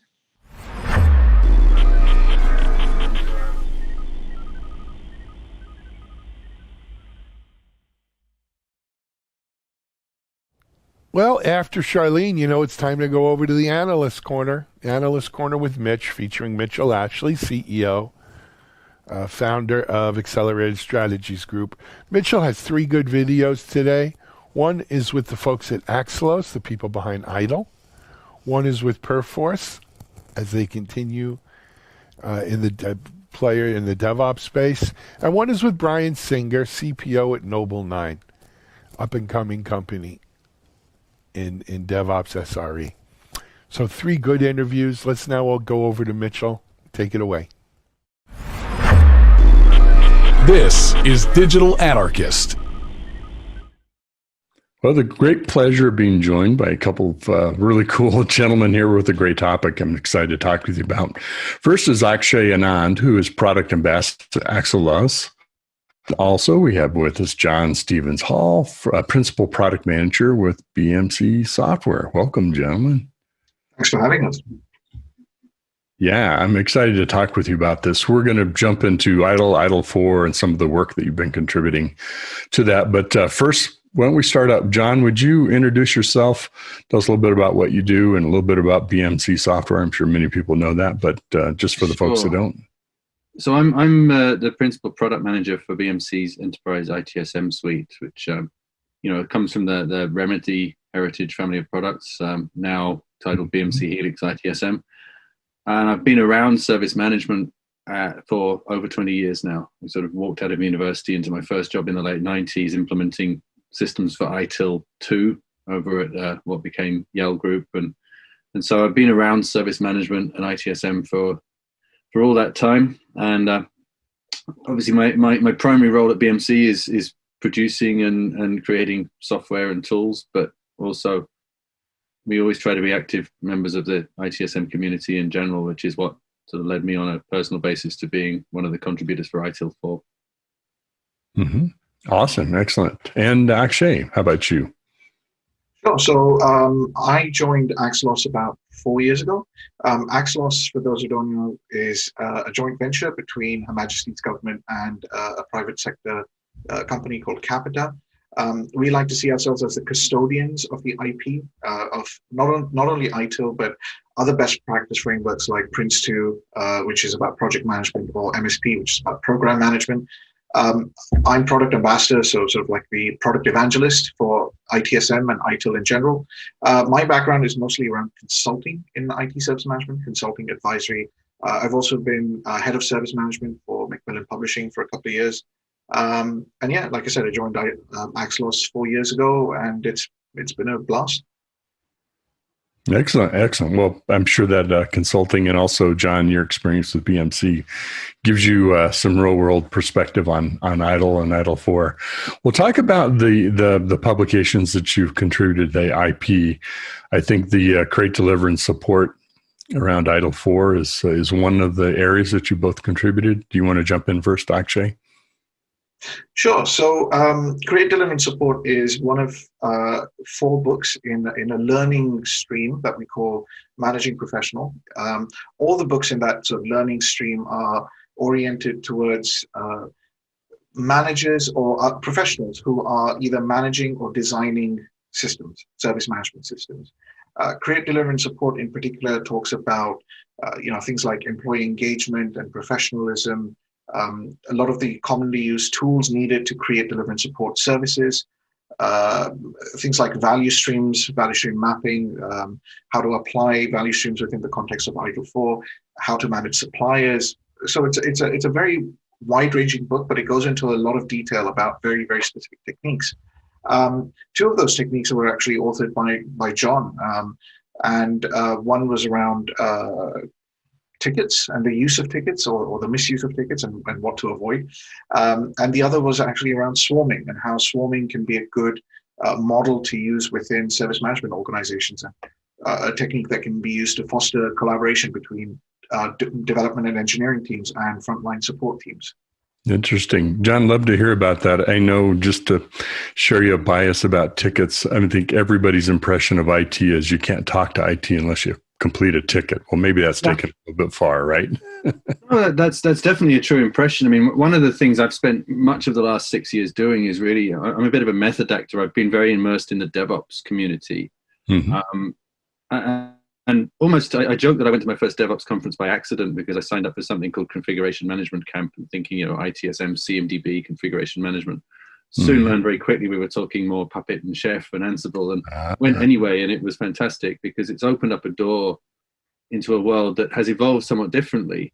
And there were many aspects of culture that I think IT service management was not understanding very well, which is one of the reasons I was very keen to bring my kind of cross-domain perspective to ITIL 4, because I think a lot of us felt ITIL, bear in mind that version 3 originated before DevOps, it needed a big refresh.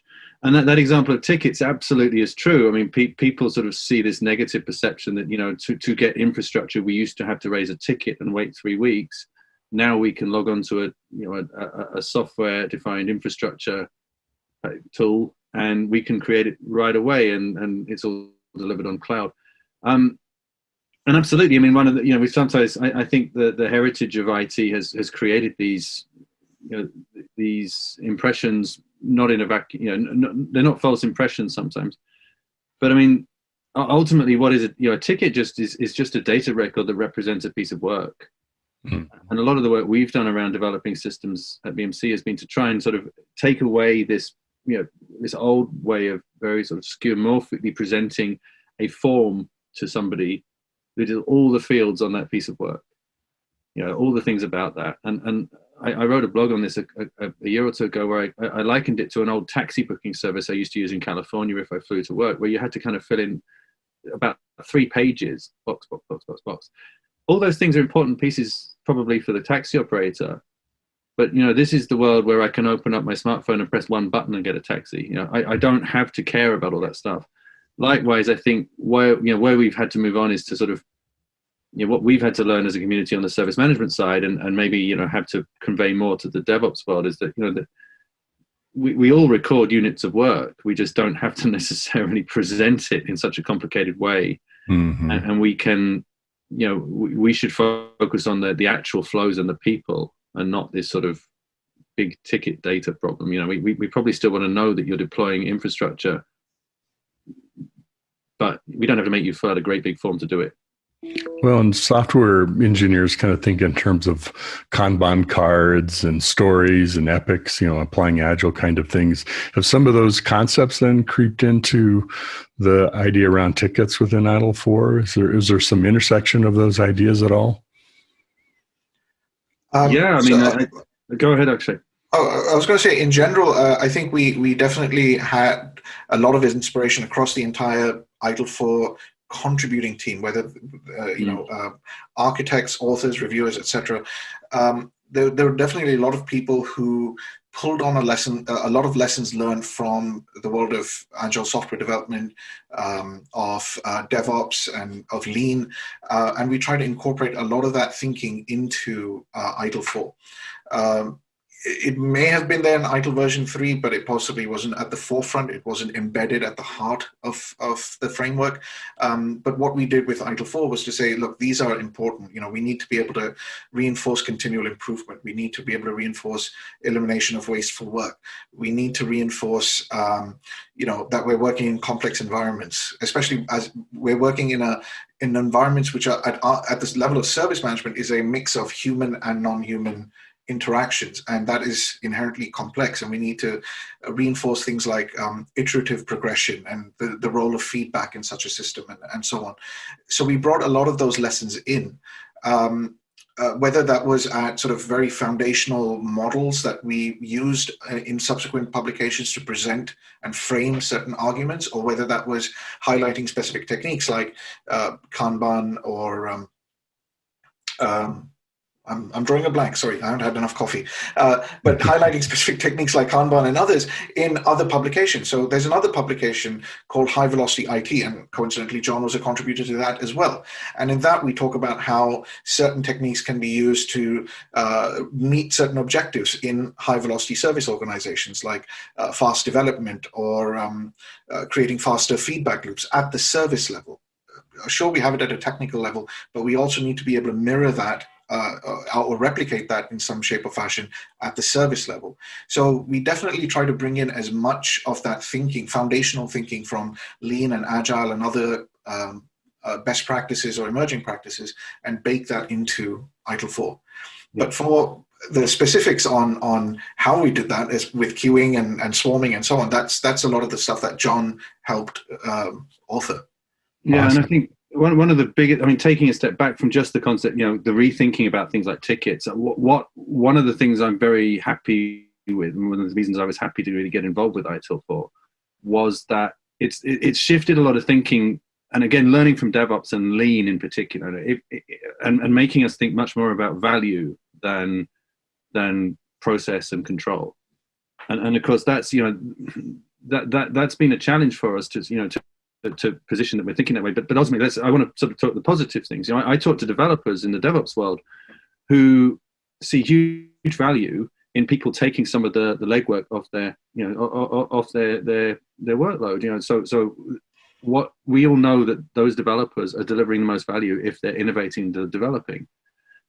If we can bring service management techniques, better align it with DevOps, so that any of the support tickets that are coming as developers' way, the issues that inevitably come up and especially as DevOps in enterprises goes from sort of small little startup exercises to big and normal and widespread, suddenly those developers often find themselves doing half of their work resolving issues that have come in, come in from either monitoring or from people. And one thing that service management has done extremely well for a long time is help to kind of industrialize and produce high quality support channels. So what we are in a great position to do is actually, with that focus on value, in a lean culture, if it's not valuable, why the hell are we doing it?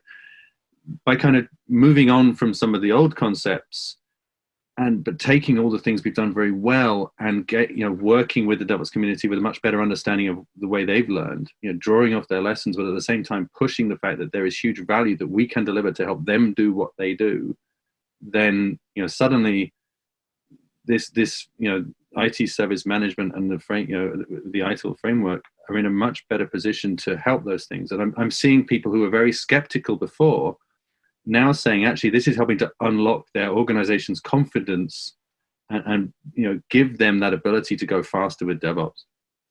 It's really heartening to hear that's the approach that you both have taken with this, because it seems, there's sort of the impression of process for process sake, where no matter what we're talking about. And of course, many folks that are in this highly iterative, right? There's process in the way we create software that way. But if the service management and the software creation processes can better mesh together, right? So that it's not viewed as an impedance when someone gets a ticket, right? And has to kind of conform to an old process, but it flows with how we develop software and release the change that might go through that.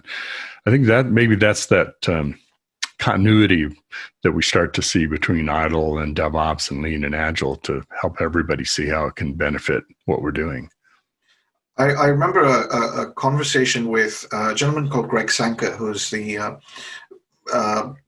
CIO of Oregon State Administrative Services. This is a conversation maybe last summer. And we were talking about the guiding principles that we introduced in ITIL 4. And in particular, we talked about focus on value. As a principle, we need to be able to focus on value. John's just referred to that as well. But what we are talking about is very few teams are are consistently sure on what value means and how value changes for person to person. So, of course, there's value for our customers who are using the software and the applications that we're deploying. But there's also value for your risk officer. There's value for your supplier. There's value for your CFO. Now, a lot of these people aren't involved in the actual use of the software day to day. They're not involved in the development of the software, etc. But we've got to be able to architect the solutions, the service management wrapper around it, etc., to be able to create that value. Now, part of the reason why sometimes IT service management and ticketing that you were mentioning has a bad reputation is that's how that assurance was created at a certain point in time. Mm-hmm. But we now have to go back and say, look, because technology has changed, we've removed certain risks that we were trying to mitigate 10 years ago, but we've introduced new risks that we didn't have 10 years ago. In order to provide that assurance. Yeah, it's almost like the ticket was almost the kind of the manifestation of the internal memo in a digital system. You know, the old paper memo. I mean, I'm old enough to remember those envelopes where you crossed out the old address and put the next one on, and they went around the internal mail system. But that it is important to remember that these processes actually helped us to move that kind of customer support in the technical world from ad hocracy and post-it notes to a proper, robust, scalable solution. That moved us on to self-service, to knowledge management, to proper kind of properly established professional ways of handling and resolving issues that are now extremely valuable when DevOps goes big in organizations and hits the mainstream and hits a large body of users and starts having to deal with support issues. The more stuff we can use these established service management practices, albeit modernized, heavily rethought, focused much more on value than process for process sake, the more we can do that, the better, and this is proving itself over and over again with our customers, the better it actually helps us to enable DevOps to go, to accelerate, to deliver that huge value that we know it can create. Well, it seems like some of the process and the auditability, if you want to think of the benefits of why you have processes, right? So consistency and reaction to issues and resolving them. Those are some things that can actually benefit people that are working in a high velocity environment, because sometimes that can be a bit chaotic, or it's just extremely fast, obviously, or things are happening very quickly. And then when you need to start interfacing with other parts of the organization, whether it's did we do vulnerability scanning for the security group? How are we handling resolution time for production issues? That's where that intersection can really be helpful. And some of those well-defined processes and ways of measuring value from an operational standpoint, development teams don't have to do that because you've already done that through ITIL 4 in the process, right? And also one of the good things in ITIL 4 that we've been able to do is actually learn very much, hands-on from DevOps. So one of the big subject areas that's really growing in interest on both sides, as it were, I don't like using the word sides, but you know where I'm coming from, is this idea of using more swarming technique than kind of the traditional structures. And so this is a really good example because, very traditionally, service management has kind of operated a 3-tier support structure where you'll kind of have a front line at tier 1, which will try and probably mostly successfully fix most minor things. Then if they can't, they'll escalate to a more expert level tier 2. Back in the day, that would have been the service desk agents who then did their Microsoft certificates, for example, and became a slightly more specialist team. And then things that can't be solved there, that 5-10%, whatever, would end up with tier 3 teams who are more likely to be developers, specialists.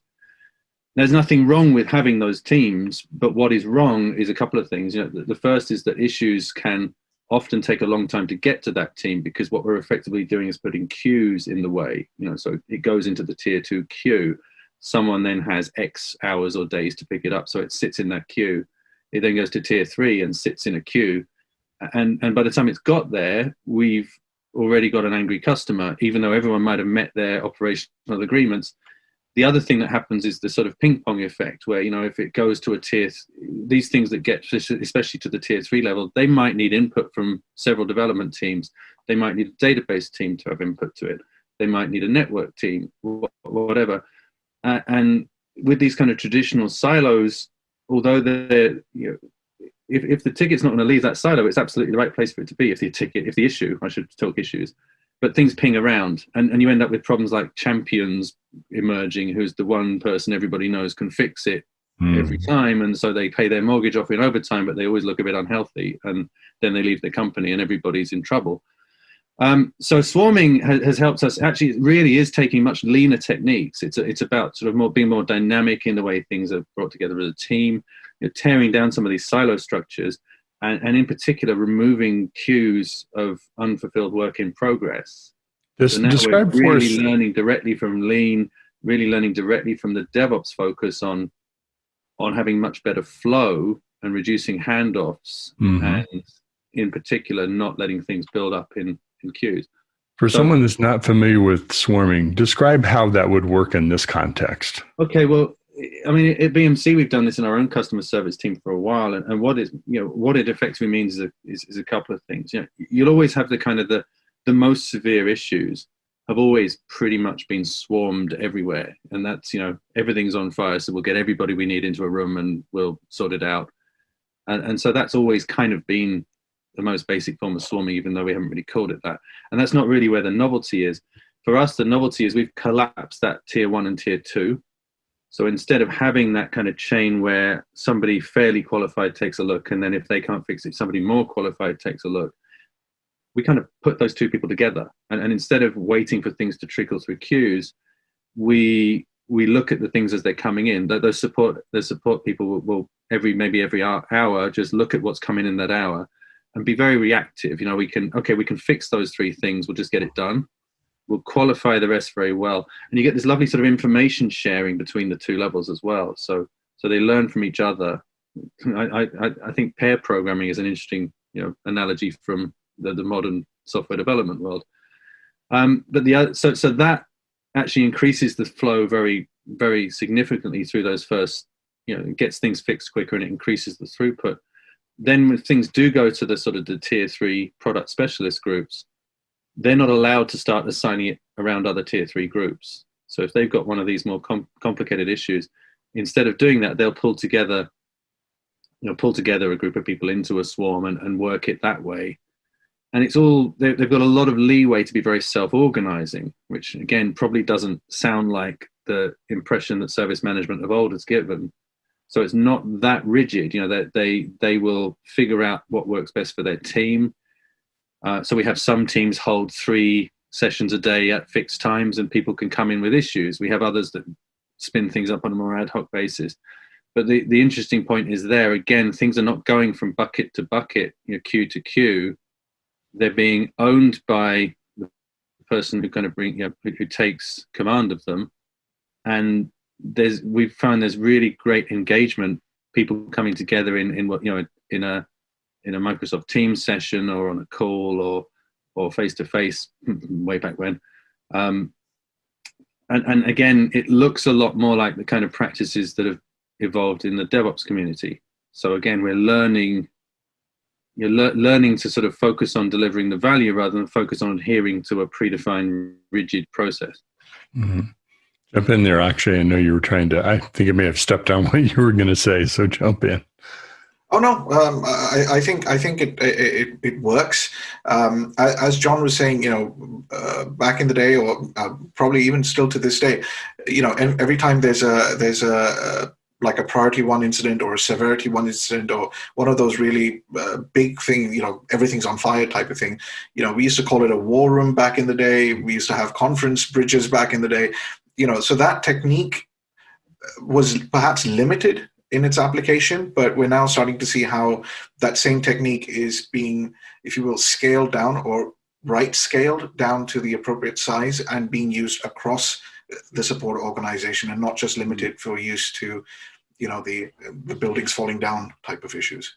And one of the great things that's happened as we've sort of distributed this messaging and talked more about it is actually it's got huge engagement in DevOps community. I've presented on this at a number of DevOps events, right up to DevOps Enterprise Summit, because actually what I believe it's doing is it's sort of showing the DevOps community that, there is not only is the support, the world of kind of technical support and service management, that sort of structured technical customer support and service management, we're looking to try and offer value to the DevOps community, but we're also doing it in a way that is much better aligned with the way the DevOps community has learned to work. And that So rather than those developers ending up just being treated as a third line support team and having things thrown over the fence to them, it enables us to kind of bring a much more collaborative system together and reduce those kind of pockets of, those silos where knowledge doesn't escape. So the value, again, thinking about the value again to those teams working in the DevOps world is that we can actually be embedding support people much closer to what they do, and those support people learn how to fix the issues. And then when there's more of those issues, those support people are there as professional support, as support professionals who are good at this kind of thing, can be figuring out ways to proactively resolve those things, automate those processes, move towards customer self-service as an ultimate goal perhaps, or self-healing, and get those developers developing. Yeah, it also gives them more closely aligned in knowledge about what the application is, how it's structured, who to contact, help them maybe even diagnose more of the issues themselves. Yeah, so again, it perhaps creates some parallels with what, again, companies like Google have innovated with site reliability engineering. Mm-hmm. It's not quite the same. These are not necessarily developers, and I often caution people from kind of just saying you can just do SRE. You can get service management kind of spaces like the service desk and do SRE. You're not really doing SRE in the strict sense the way it's known in the DevOps community, where it is kind of a developers doing proactive things with infrastructure. If you look at an SRE job spec, it's going to be a bunch of programming languages and related experience. But we can still take, again, those learning principles, the idea, for example, of thinking in terms of error budgets, so rather than every failure being a major, something to, so every loss, every time we lose a bit of our remaining availability budget against that target, that could be, that's always been seen as negative, I think. But what SRE has introduced is the concept of actually using some of that spare availability capacity to be proactive and make things work better. Mm-hmm. I like an analogy I draw is, why don't we take somebody off the service desk calls for an hour? It means then our call pickup percentage is 98% instead of 99%, but they could spend that time doing something that really, really drives improvement. So again, these techniques that have evolved in DevOps really sort of cross-pollinate well in the service management space and enable us to better connect to the way DevOps works, and again, help them develop. Mm-hmm. Well, excellent. This has been fascinating. Really enjoy talking, and I'm sure the audience does too that's listening in. It's great to talk to the contributors, to the authors of this, because you get the benefit of both your writing and knowledge that's shared in that medium, but also what was the thinking behind it? What were the influences, and how did you get to those conclusions? And sort of that context is also super helpful. So this has been really great. I've enjoyed talking with both of you. Same here. Great. Well, my thanks to Akshay Anand, who's product ambassador with Exelos, and Stevens Hall, principal product manager at BMC Software. Thank you, gentlemen. Thanks, Mitch. And thank you for listening to us today.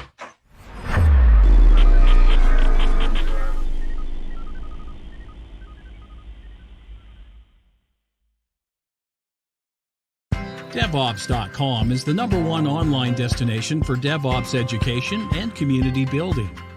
DevOps.com covers all aspects of DevOps, including DevOps best practices and tools, DevOps culture, DevSecOps, business impact, continuous testing, continuous delivery, and more.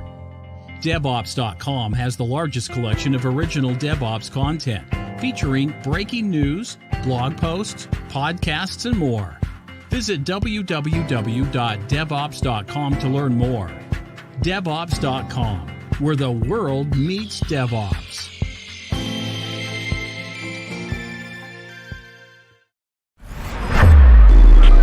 This is Digital Anarchist.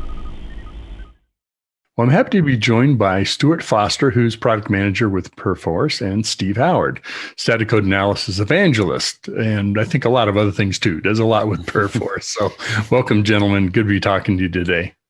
Thanks, Mitch. Hello. We're talking about Perforce does a lot of things, and I think we're just kind of focusing on what maybe some of the current conditions, current best practices are. There's a lot of happening right now in everybody's world, a lot of change, a lot of disruption. But before we get to that, could I have you both introduce yourself? Maybe Stuart, would you start first? Yeah. Hi, everybody. I'm Stuart Foster. I'm Perforce's product manager for our static code analysis products. Great. Steve? Yeah, and I'm, I have, as you say, many jobs and roles within the organization, but primarily focusing on the evangelism around using static code analysis for both of our products, Clockwork and QAC here at Perforce. Yeah. If you're working with developers, you got to be doing evangelism, right? They expect you to give them support and be talking to them in a different kind of way. Tell us, would one of you tell us a little bit about Perforce and what all you all do? Yeah, sure. Well, I'll take that. So Perforce is an organization, obviously, as originally comes out of the version control software, but really it's about developer tools and how we can help make the developer's life easier in their day-to-day tasks. So whether that be trying to prove compliance to standards or just trying to get the stuff out the door in the first place, anything that we can do to help make that process smooth and reliable is kind of where we are. And these days that has a bit of a buzzword, if you will, around the DevOps tooling ideas, but essentially it's developer tools and making their life more comfortable. That's great because you all fit into a number of places in the sort of tool chain, pipeline workflow process across the development lifecycle. Right. So That's awesome. Well, let's get into this. I'm really curious about what you're finding in market. And one of the things we like to do, when I'm talking with experts like yourself is really just try to share some of the things that we've experienced, both in the past, but also kind of recently that's happening because we're all dealing with economic change, disruption, COVID, work from home, all of those kind of things. But, we've done some research at my company, and there's a lot, of course, a great emphasis and acceleration of digital strategies. And of course, that puts a lot of pressure and emphasis, and people are betting money on software being the answer to helping them implement their strategies.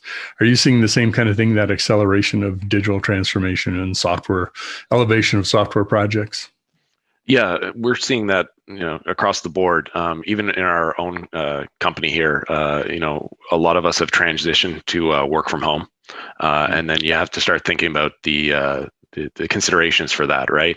And what we're finding ourselves and working with our customers is a lot of people are, shifting to more technological tools, right? To be able to, better produce workflows and, code reviews, how to, working from home, security, right? How secure are your remote development workstations? How is security being built into your software and your workflows? So tools are being used across the board for that. Just being able to, rely on a piece of software versus in office workflow has become more and more important. And and amongst all that, then there's the goal to keep development velocity up, which could be a challenge when working from home, right? So we're seeing a lot more DevOps automation of a lot of workflow processes and things like that. Yeah, there's no more popping over the edge of the cube or or to the table next to you, right? Somebody sitting there at the cafe in the office or down the street. It's a fully digital world, right? You're not sitting with people very often. Yeah, we're relying on Slack. We're relying on Slack calls, Zoom videos, everything to just stay in touch and work and collaborate with one another. Yeah, but I think that's where. Yeah. So I was going to say, I think that's where those centralized processes that we've kind of all been working towards, luckily for the last few years, are really going to pay off. Because had we not had that, if you imagine how things were maybe 5 years ago, it would have been a much bigger transition to get to where we are now. Whereas it was almost like most of our organization was kind of ready to go. We were already there. Just you could call it foresightful, but really it was a little bit of chance, I think. But those processes have held things together remarkably well, and we're very lucky for it.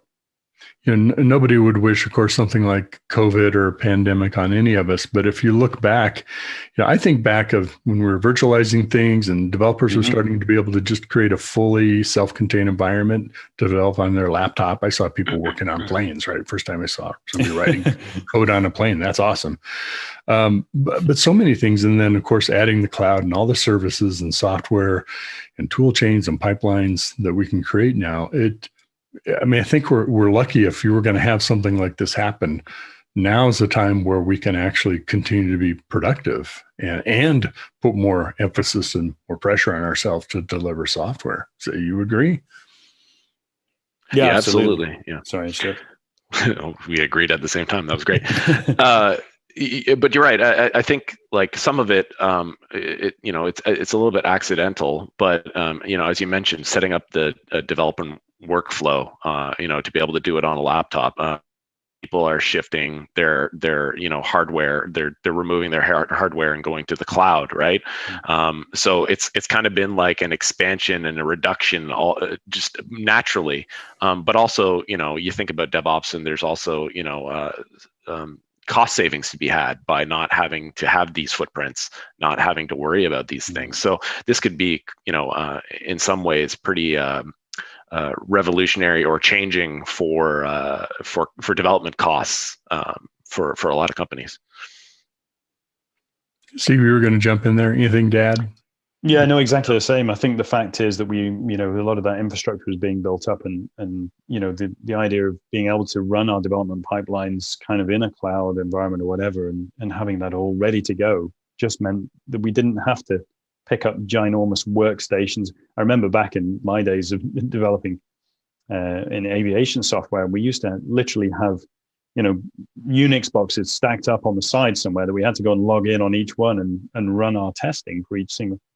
It's just unthinkable. It would never have been possible. That would be insane today. You would never, you have a choice. You would never do that. Right? Yeah, well, exactly. And the very fact that, 10 years ago, we still had to do that. How could we have transitioned? It wouldn't have been possible. And so it really is testament to how far we've really come in 10, 15 years to see where we are with our testing processes, the fact that we can do, 99% of it, if not all of it, can be done completely with no connection to the physical space. It's all, and that can even mean, in the cloud completely. So it's not even within our organization. It's securely being done offsite somewhere. In the ether. And that process is still completely manageable. It's something we can all see as developers. Everyone can get to see where we currently are with that process, what the latest test run gave us across the whole. Curious. Yeah, I'm really curious what your experience in market is. Do you see more people who are kind of doubling down and getting even more serious about their DevOps implementation and taking it to the next level? Or do you see more people coming to you that maybe are relatively new to DevOps and are looking for tooling and looking for ways of helping them, not just get started and learn all the problems and experience them themselves, but looking from the experience of a software provider like yourself? Or is it a little bit of both? I'd say a little bit of both. I mean, obviously, initially, there was such a lot to do already. Everyone kind of had no time to really think, understandably. But probably within since the end of the summer, maybe things have started to come back, and people are actually going, well, hang on a minute, we've got a process, but now how can we actually make this a lot easier for ourselves, and looking to improve that. And I think, for a lot of the organizations where perhaps doing things offsite would never have even been considered, and I think this was to Stuart's point, that's been forced upon people, and it's almost going to change the way we develop forever now as a result of that, because we have we've done it, we've experienced it's possible, and it's safe and it's secure. How can we now make that better and make our life easier by not having that massive footprint, as Stuart was mentioning? We've actually got something that's very, very lean. It's in the cloud. We've got machines when we need them, but not when we don't need them. And how can we really make that process as efficient as possible from the results side, making sure we're doing what we're supposed to be doing as quickly as possible, but also actually trying to reduce our footprint on processor power, for example, or development time that's involved in that. How can we make that as efficient as possible? Yeah, and I also think what we're seeing too is, our existing customers they're doubling down on their tools, because they need to rely on something, right? That's also what it's done is also, I think, is changing some of the roadmap items that all products are looking at, right? There's a whole new, not a whole new paradigm, but there's a little bit more seriousness being taken in terms of some of these features and functionalities of being able to work remote, or the requirements for more cloud usage, right? We're talking ease of use. We're talking about things that are related to workflows to make working in these conditions, not just in these conditions, as soon as you get back to the office, just more efficient as well. So we're seeing that at the same time too, and then, from the perspective of new customers coming in, they're almost expecting these things to already be there, right? Because they've run up to these problems as COVID has created, and they're trying to find the solutions that are going to be kind of turnkey out of the box.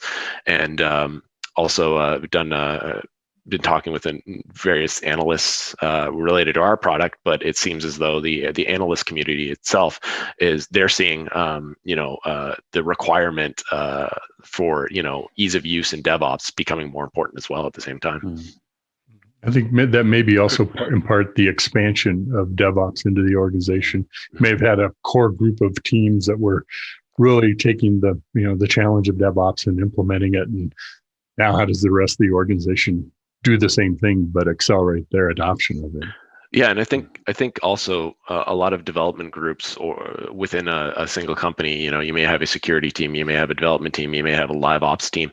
They're starting to recognize that there are choke points in the development processes, and so how do you unblock that? How do you make it more easy? How do you offload some of that choke point onto a broader group, right? A lot of the idea of DevOps, DevSecOps, whatever you want to call it, right, is that developers are owning the code that they produce in more broad ways. That's writing unit tests. That's making sure they do the QA on it, right? That's when they have to implement the security requirements then and there, right? They need to ensure the traceability is done, right? They're taking that into their hands. It's becoming not so much that there's a DevOps group that magically handles all this infrastructure. It's becoming part of each developer's responsibility as well, right? Interesting. I know as you scale things out and you adopt new tools, tools do a lot of things for you, but there's approaches that you need to adapt into your tools. Things like, what are our coding standards? What are our testing? What level of testing do we do? How do we break it into chunks? When do we do security testing of our code? And that's part of that learning curve too, is how do you adapt a tool set to both what your requirements are, but also you'd like it to kind of take you to the next level. What are some of those things that really can help people kind of propel their expertise of the organization's ability to deliver software more effectively? Yeah, that's a really good point. So one of the things you mentioned coding standards there, but obviously, those can come from multiple sources. They can be something that's actually being required by a standard, for example, if it's in a safety critical, security critical world. It could be something that's actually demanded by the organization itself. They have their own rules, or there's certain things in a particular project that if you do things in a certain way would make, it'd be dangerous or insecure or something. So they have some controls as well at that level. And what we do see is the more that we can get that information out to our developers, for example, the more value that has as well. So yes, we can help enforce coding standards, for example, with our static analysis tools, but that's only half the story. Enforcement is one thing. Actually getting the developers to understand what the problems are as they're creating them, and to have easy access to the help and the quick feedback of those problems makes it much more powerful, because it gives them all the resources they need to deal with the problem quickly, and to not perhaps find it a challenge to have to deal with, but also they learn. And so the next piece of code they write doesn't generally have the problem. So there's a developer learning element there as well, which we can control centrally and then spread out to all of these remote workers working, without that team collaboration that we used to have, we're still able to do the same thing. So that's become something that's really, focused people's minds on the capability there in terms of what that means. And as I say, that applies to, security standards that are well known or requirements for quality that we have to work to for a security or safety standard, but also companies' own rules. Yeah, and I think, outside of just simply the tools, development teams are, taking a step back and reevaluating or, thinking more about what their software development process is holistically, right? Steve mentioned there, some of the tools, best practices, but, you also have to think what kind of software development methodologies might you be using. Sometimes it doesn't matter whether it's agile, waterfall, whether you're using like Scrum or Kanban. I think it's giving people a moment to think about what's the most important kind of dev process that is going to fit this team, or how you have to work now, how it fits the businesses, and then implementing processes to ensure the organization, communication, and what systems need to be put into place to help prevent any problems that arise during development. And in kind of identifying and understanding that, then you're picking the tools, you're building your development workflow, whether it's in environments, it's setting DevOps pipelines to ensure that everything's followed correctly. It's the tools, but it's the process, and that's changed too. It's interesting. We've done some research about the influence that developers have had on the organization too. Even outside of development teams, you're seeing DevOps and Agile kind of principles, even though they aren't calling it that, daily stand-up meetings, shorter intervals of deliverables, more kind of asynchronous communication tools and collaboration kind of tools, which really makes it easier, I think, for the development teams, the product teams, your product manager, yourself, Stuart, and beyond, operations, security, everyone is kind of forced to work a little bit differently, but also can benefit from what each other knows about how to do that more effectively. And we seem like we're at this sort of serendipitous time of being able to leverage that, which fits right into the tooling approaches that we can take. Yeah, and when you look at it, like, it always just ends up communication. Whatever the communication is, whether that's the workflow, whether that's in person, whether that's meeting, whether that's documentation, it's all about communication. And that's true not for just development, but for business, right?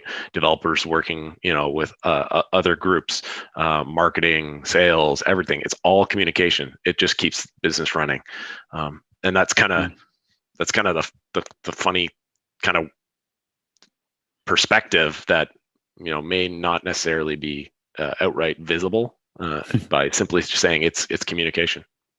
What's interesting is that's also kind of mirrored in the tooling, because a lot of the work we've been doing recently is about how to make sure the tools have all got open interfaces to communicate with the next thing in the pipeline, or to feed that data back up to some dashboard that's going to be shared with the rest of the team. So yeah, it's kind of an interesting point, but that also applies with the tooling that we're trying to build around that. Mm-hmm. A really great point. Just to give you fair warning, I'm going to ask you your 3 recommendations on best practices in the current climate. So be thinking about that.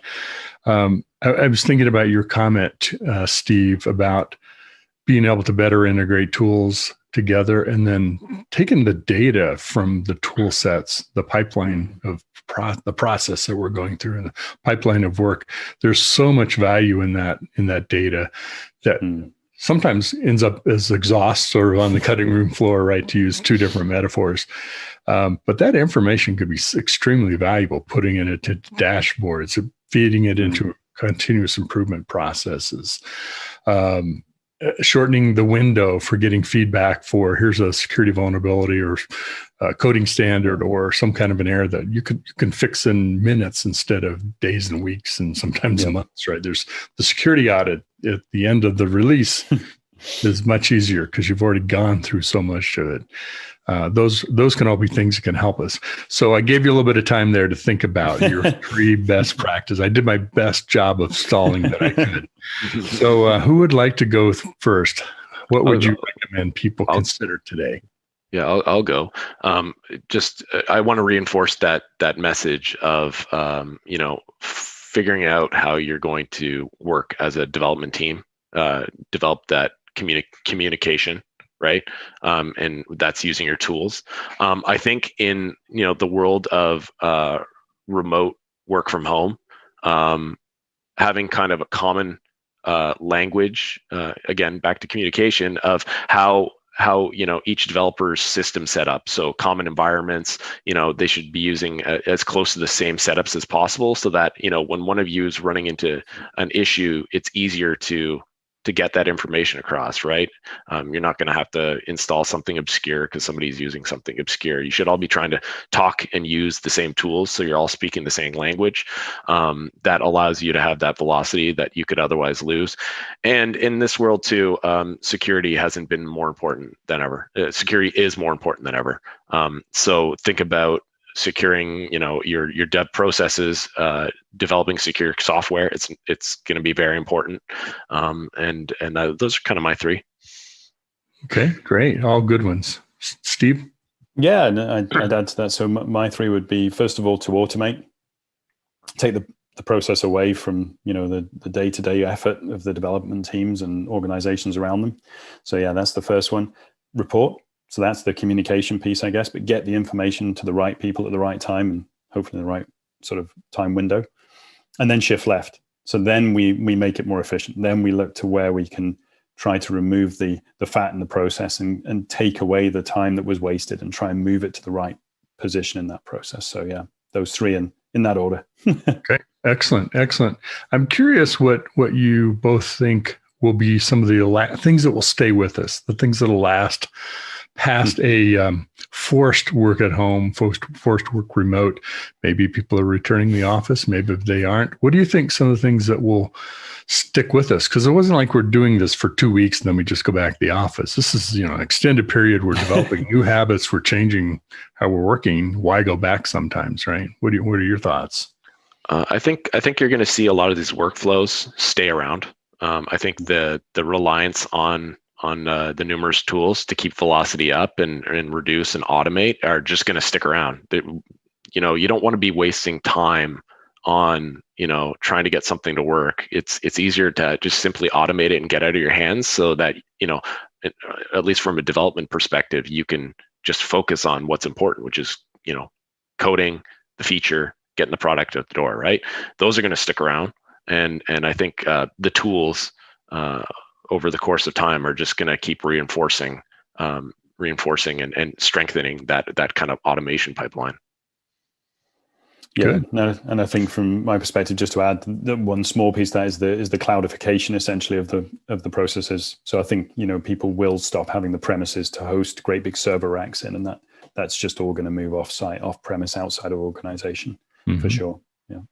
Yeah. To kind of add what you both have said, which I think supports your thoughts on this, is as we change to whatever we're going to go back to, I don't think it's going to be back to what we're doing, but it's going to be a hybrid, right? I can't imagine everyone's shifting back to a different way. It's some people are still, maybe more percentage of our teams are working remotely, never going back into an office, but we may have some that do.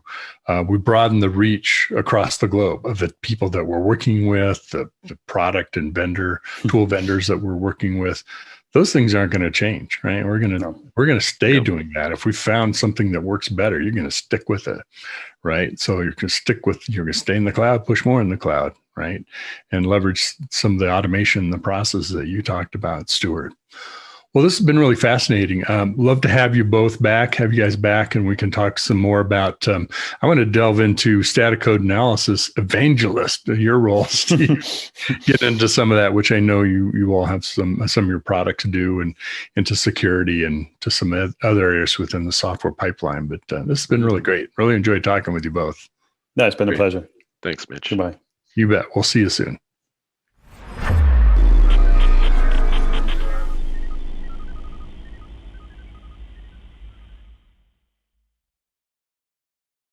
Hiring great DevOps and cyber talent is a huge challenge for technical teams. Cloud transformation is driving demand higher. You've tried doing it yourself. Job boards, LinkedIn, didn't work. Recruiters are an option, but who do you trust and not waste your time and money? RecruitOps is the new way to source engineering talent. From media ops the people behind DevOps.com, Security Boulevard, Container Journal, and more. We sit right in the middle of the hottest positions in Dev, Sec, and Ops, and the brightest minds in the field.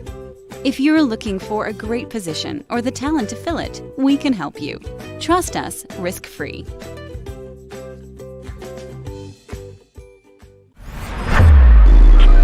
This is Digital Anarchist.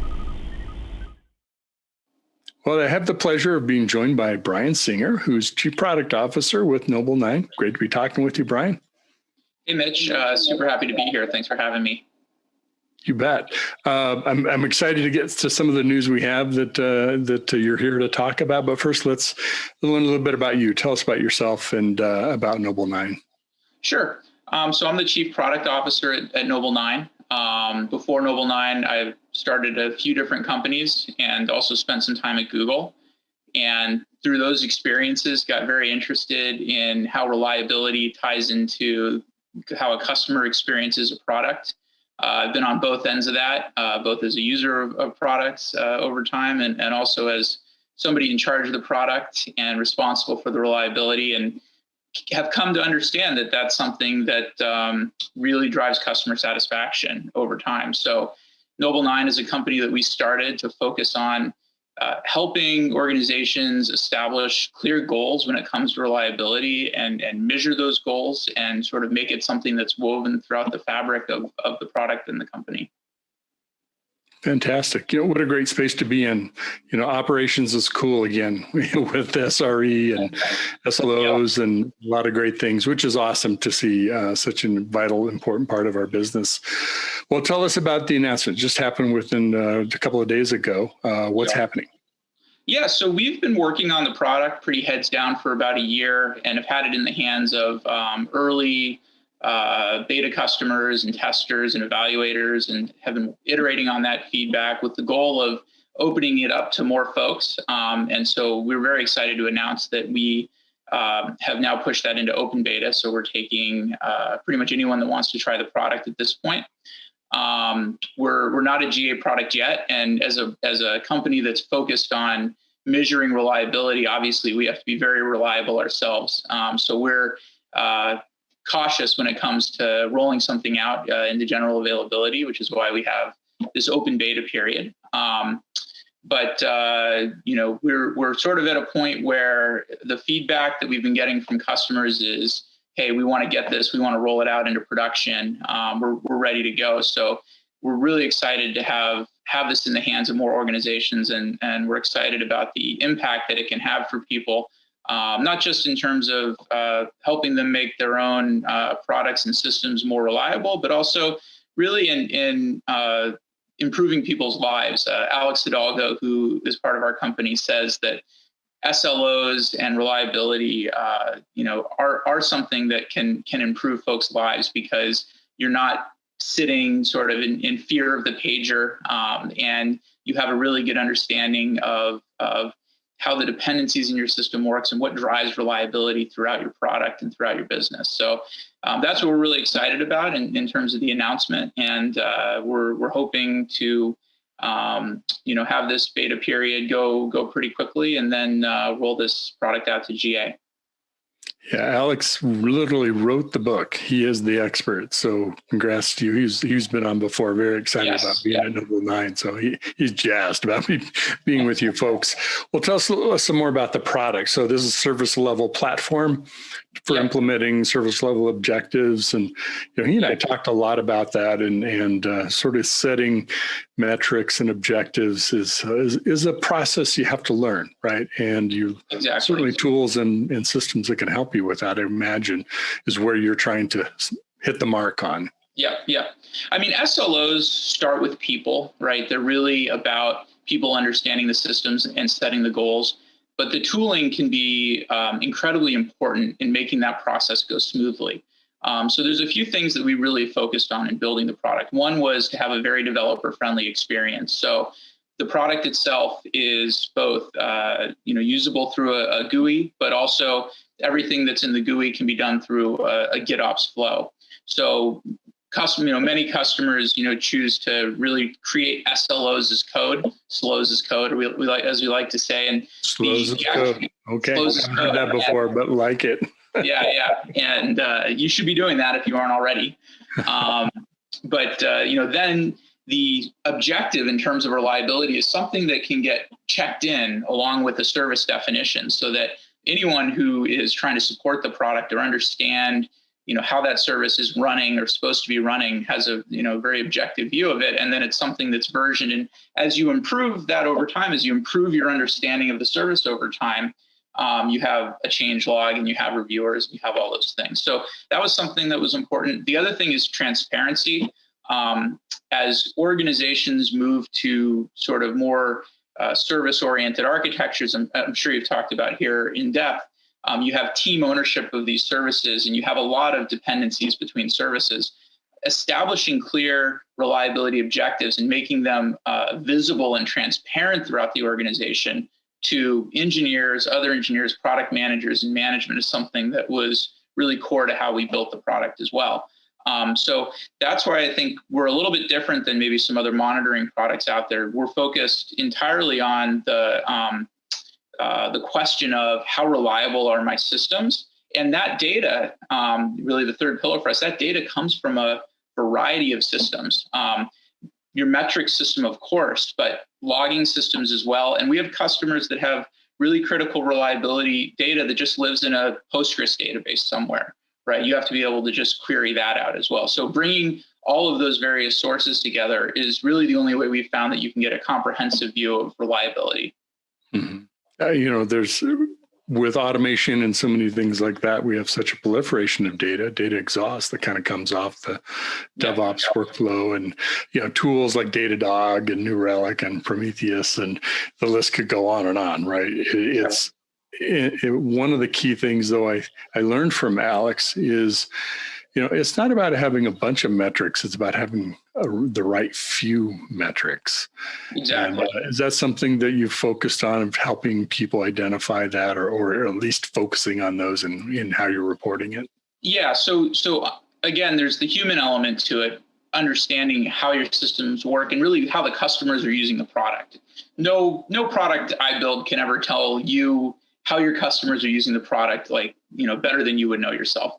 Mm-hmm. But there's some things that you can look at once you have that understanding in terms of what are the right indicators, and you can do statistical analysis on those to start to try to understand what are the right objectives, or at least what is a starting point for these objectives. What we've found is it's really challenging to find that starting point. Once you get people on the path to measuring these things, and you create that feedback loop, the measurement and the tuning of the objective tends to get much better over time. But just getting that starting point of we should start here. We know it's probably not the right number is something that we focused on in the platform, and that we're sort of continuing to push the envelope on. And it differs based on obviously what you're measuring and where that data is coming from. Stuff coming out of a metrics store like a Datadog looks very different than maybe some logs that are coming out of Sumo Logic or LogDNA, and you're worried about different things. So again, bringing those data sources together into one view, and then creating, I think, some continuity between those metrics. When you talk about your operations in terms of SLOs, one of the big benefits is that you're no longer talking about CPU usage or memory usage or queries per second. You're only worried about an error rate, and you're worried about sort of a percentage, right? And that's true across anything that you measure with SLOs. So if I can come in not knowing anything about your service, maybe I want to consume that service. Maybe you're running some sort of cache, right, that I could make use out of, and I want to understand, can I put this sort of in the critical path for my application? Well, I can go look at your SLOs and say, well, this is or isn't reliable enough for me, without understanding anything about how you're actually monitoring that service. And that's something that's incredibly powerful. And I think, large organizations that are adopting SLOs have really latched onto. It's a really good point, because we're not just talking about monitoring up, down, hit the threshold, below the threshold. We're talking about perception of reliability and service for customers. Exactly. And that's a continuous learning process, right? It's learning organization. It's saying we think this is the objective, but we'll learn more as we get into it and really refine it. And a good example I've heard is, you might wait 3 or 4 or 5 seconds for a streaming movie to start. That's acceptable. But if I'm sitting there, buffering every 10 minutes and I'm waiting 5 seconds to, you just stopped in the important part, the second or third time I'm gone. That is not acceptable. So it's in that context. And it's in, so much of it's in the end customer, the user's perception. So it is a learning process. Yeah, exactly. And, I think, no matter what you're trying to do, I have great examples from batch processing, for example, where customers are expecting a job to take a certain amount of time. Maybe it's, call it 2 hours. And if it takes 3 hours, it's fine. But if it takes 24 hours, it's not.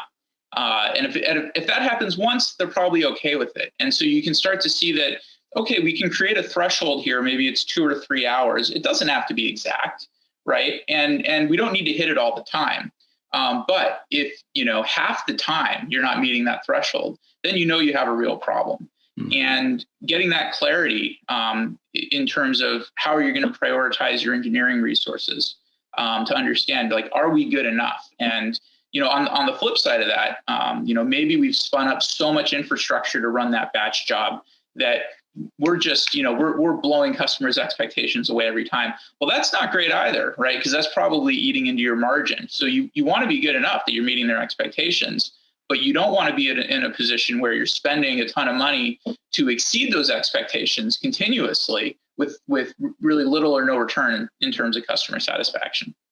It's something I like to say about the DevOps process.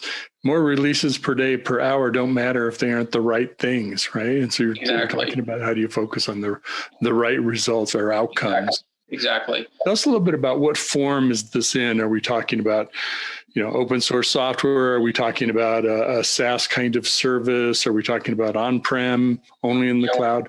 What's the delivery look like for the service level platform?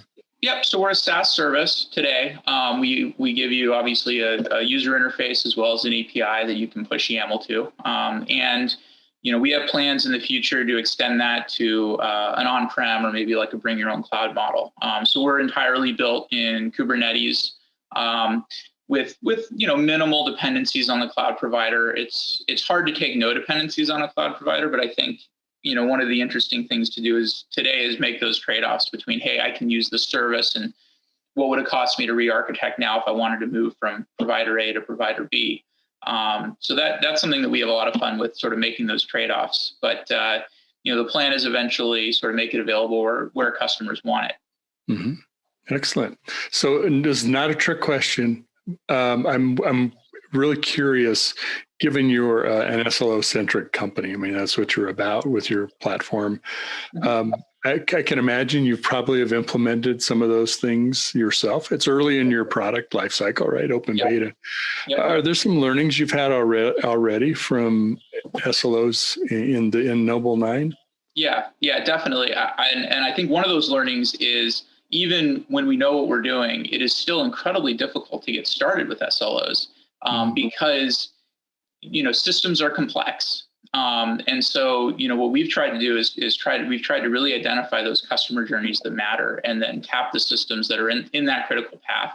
And then we have SLOs that are at the user journey level and also that touch on those individual systems. Because, if we're going to go make changes at a code level to some Kafka queue, we want to understand how that impacts the SLO for the user journey and for Kafka in particular. So it's really just, what we've learned is you can't do enough in terms of providing support to get started, providing those default settings, templates and whatnot. And we've tried to bring that back into the product as well. I would say the other thing is that creating SLOs is a really a company-wide process. So we've tried to get, obviously the engineers are involved who know the systems, but we've tried to get the CEO involved. We've tried to get sales involved. We've tried to get, obviously myself as a product manager involved. And that helps us get a whole understanding of what the customer is going to care about. And everyone's on the same page then.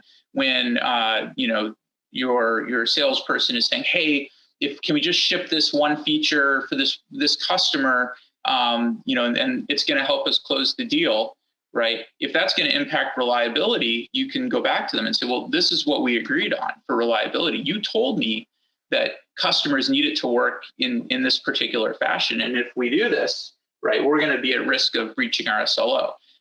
So again, it helps getting everyone involved early on, helps with creating a policy and then getting everyone to follow those policies, when the rubber meets the road. Mm-hmm. Implementing something like continuous improvement, you obviously need data. You want to make data-driven decisions, and oftentimes adapting other tools where it might be sources of that data certainly is necessary and useful, but you spend your time kind of building the tool, the platform, the architecture to do that. So I can imagine you're focusing on those user journeys is designed to really target this specific application of data-driven decision-making and measurement. Yep, absolutely. I think a great example that Alex Hidalgo uses is, making the decision to roll back, right? Sometimes you're going to roll something out and it's going to have some negative customer impact. It might be a config change or new front-end code or whatever the case may be. And it's very hard to answer the question sometimes of, is this damaging enough to the customer's experience that I should roll it back? Well, if you've established SLOs and you have a very objective measure of, what enough is, then you can make that decision, right? Whether hey, let's just keep this out there. It's a little bit slower, but it's not slow enough that customers are really gonna be upset about it, and we can improve it maybe in the next release. Or no, we got to roll this back. We've now eaten through our entire error budget for the month in 3 days, and we're going to be at risk of basically having to hold our releases moving forward. And I think another example of that where you can be data driven, which I think is a great area, is chaos engineering. I think there's a lot of value, right, in doing disaster testing, chaos engineering, whatever you want to call it. But if you're not using SLOs on the other end of that, then how do you know if your system is resilient, right? You can play with some knobs and dials and see if it goes hard down or whatever, but it's at the margins that our customers experience our products. And that's where SLOs are really powerful, is understanding how those things change at the margins. Excellent. I'm really curious. You mentioned transparency in SLOs. To someone like myself, if I was implementing SLOs, how transparent should you be? Should you also be transparent with the customer or the end user of what those SLOs are? I mean, you really put yourself out there and say, this is what we're working to meet. It's a little dependent on your business. I think in general, you want to hold yourself to a higher standard internally than what you're actually messaging to your customer. Mm-hmm. So in my experience, we've created SLOs that are tighter than the SLAs, whether they're contractual or not, that we publish to our customers. So, you don't want to be in this position where you're at risk of violating your SLO. You're also at risk of violating an SLA and having a financial penalty, because you want some wiggle room, right, around that SLO. So we tend to set our, if you have a 99% uptime SLA with a customer, you probably want a 3.9 SLO on that availability to, again, give yourself that little bit of wiggle room. Or, maybe not 3.9s, but maybe 99.5. Mm-hmm. Yeah, the more nines, the more expensive it gets. Both to get there as well as penalties. Yeah, it's orders of magnitude. It's like the Richter scale. Mm, it is. Well, very cool. What are you hoping to learn in the open beta? What are you hoping to get out of it? Obviously, you want to go GA, but what's that path look like? Yeah, honestly, we want to learn more about the reliability of our own product, because one of the things that the SREs preach is it's very hard to learn about reliability without going through incidents. So you always need to be sort of actively running the software and having things go wrong and then fixing those things and automating those systems. And so you want to do that before you go to GA, or at least you want to get enough of that in so that you're not going to bring down a customer's production because they're relying on you for SLOs. So that's probably number one for us is resiliency and reliability in the beta, and then of course testing out those features, making sure we don't have bugs, like all the things that you want to do in a beta in general. But in terms of the feedback we've gotten previously, from a feature standpoint, feature function standpoint, we're in a pretty good spot with that, and so that's why we're so excited to have more people on the platform. Excellent. One thing I might guess you're looking to accomplish, you can tell me if this is right. In the open source world, the people who choose open source also look at the company. Do they really believe and live and eat, breathe, sleep open source, right? Or is it just a delivery method for their product? I can imagine your customers are going to be looking at you and say, and I know given the background of you and others in the company, not going to be an issue more than likely, but they're probably looking at you to say, okay, they sell us this product, but do they live, eat, breathe, sleep SLAs? Right. SLOs, excuse me. SLOs, SRE, right? I can imagine. Yeah. Do we understand what the issues are? And you're absolutely right. So obviously dog fooding our own product is important to us, right? We're tracking our own SLOs. We're so, I would say, lucky to have Alex Hidalgo with us because, again, he's bringing a lot of that culture in. Not that we didn't have it before Alex, but, he just brings so much in terms of his background and knowledge. And it's honest day in and day out.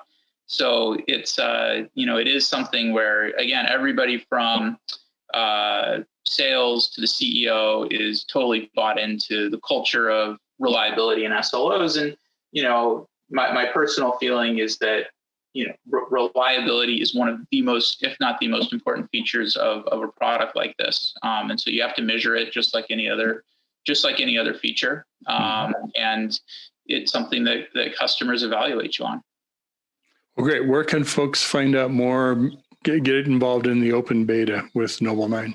Yeah, so they can go to our website, noble9.com. There's a sign up link right there. I think it's /signup. But if not, just go to the noble9.com/signup and just let us know you're interested, and we'll reach out and get you on the platform.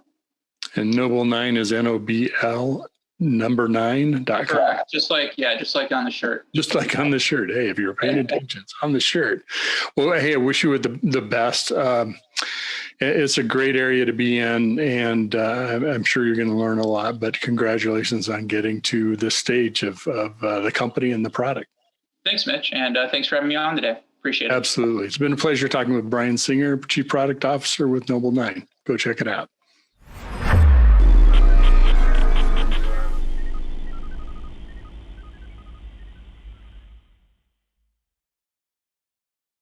CISO Talk, to hear how real-world CISOs are dealing with today's real-world issues. From enabling secure remote workers to accelerating secure cloud adoption, defending against a pandemic of security attacks and beyond, CISO Talk covers the cyber topics you want to learn about. With your hosts, Unisys CISO Matt Newfield and MediaOps CEO Alan Schimmel, featuring a revolving panel of CISO cyber experts. This is where CISOs talk. Join us on digitalanarchist.com and TechStrong.tv. Great stuff today, Mitchell. Thank you so much. That's going to call a wrap on our special Election Day edition of TechStrong TV. If you haven't done so, get out and vote now. Can't be any more plain about it. Elections have consequences. We hope to see you Thursday, hell or high water, though. Until then, this is Alan Schimmel hoping you stay safe, stay well, stay strong, tech strong. We're out.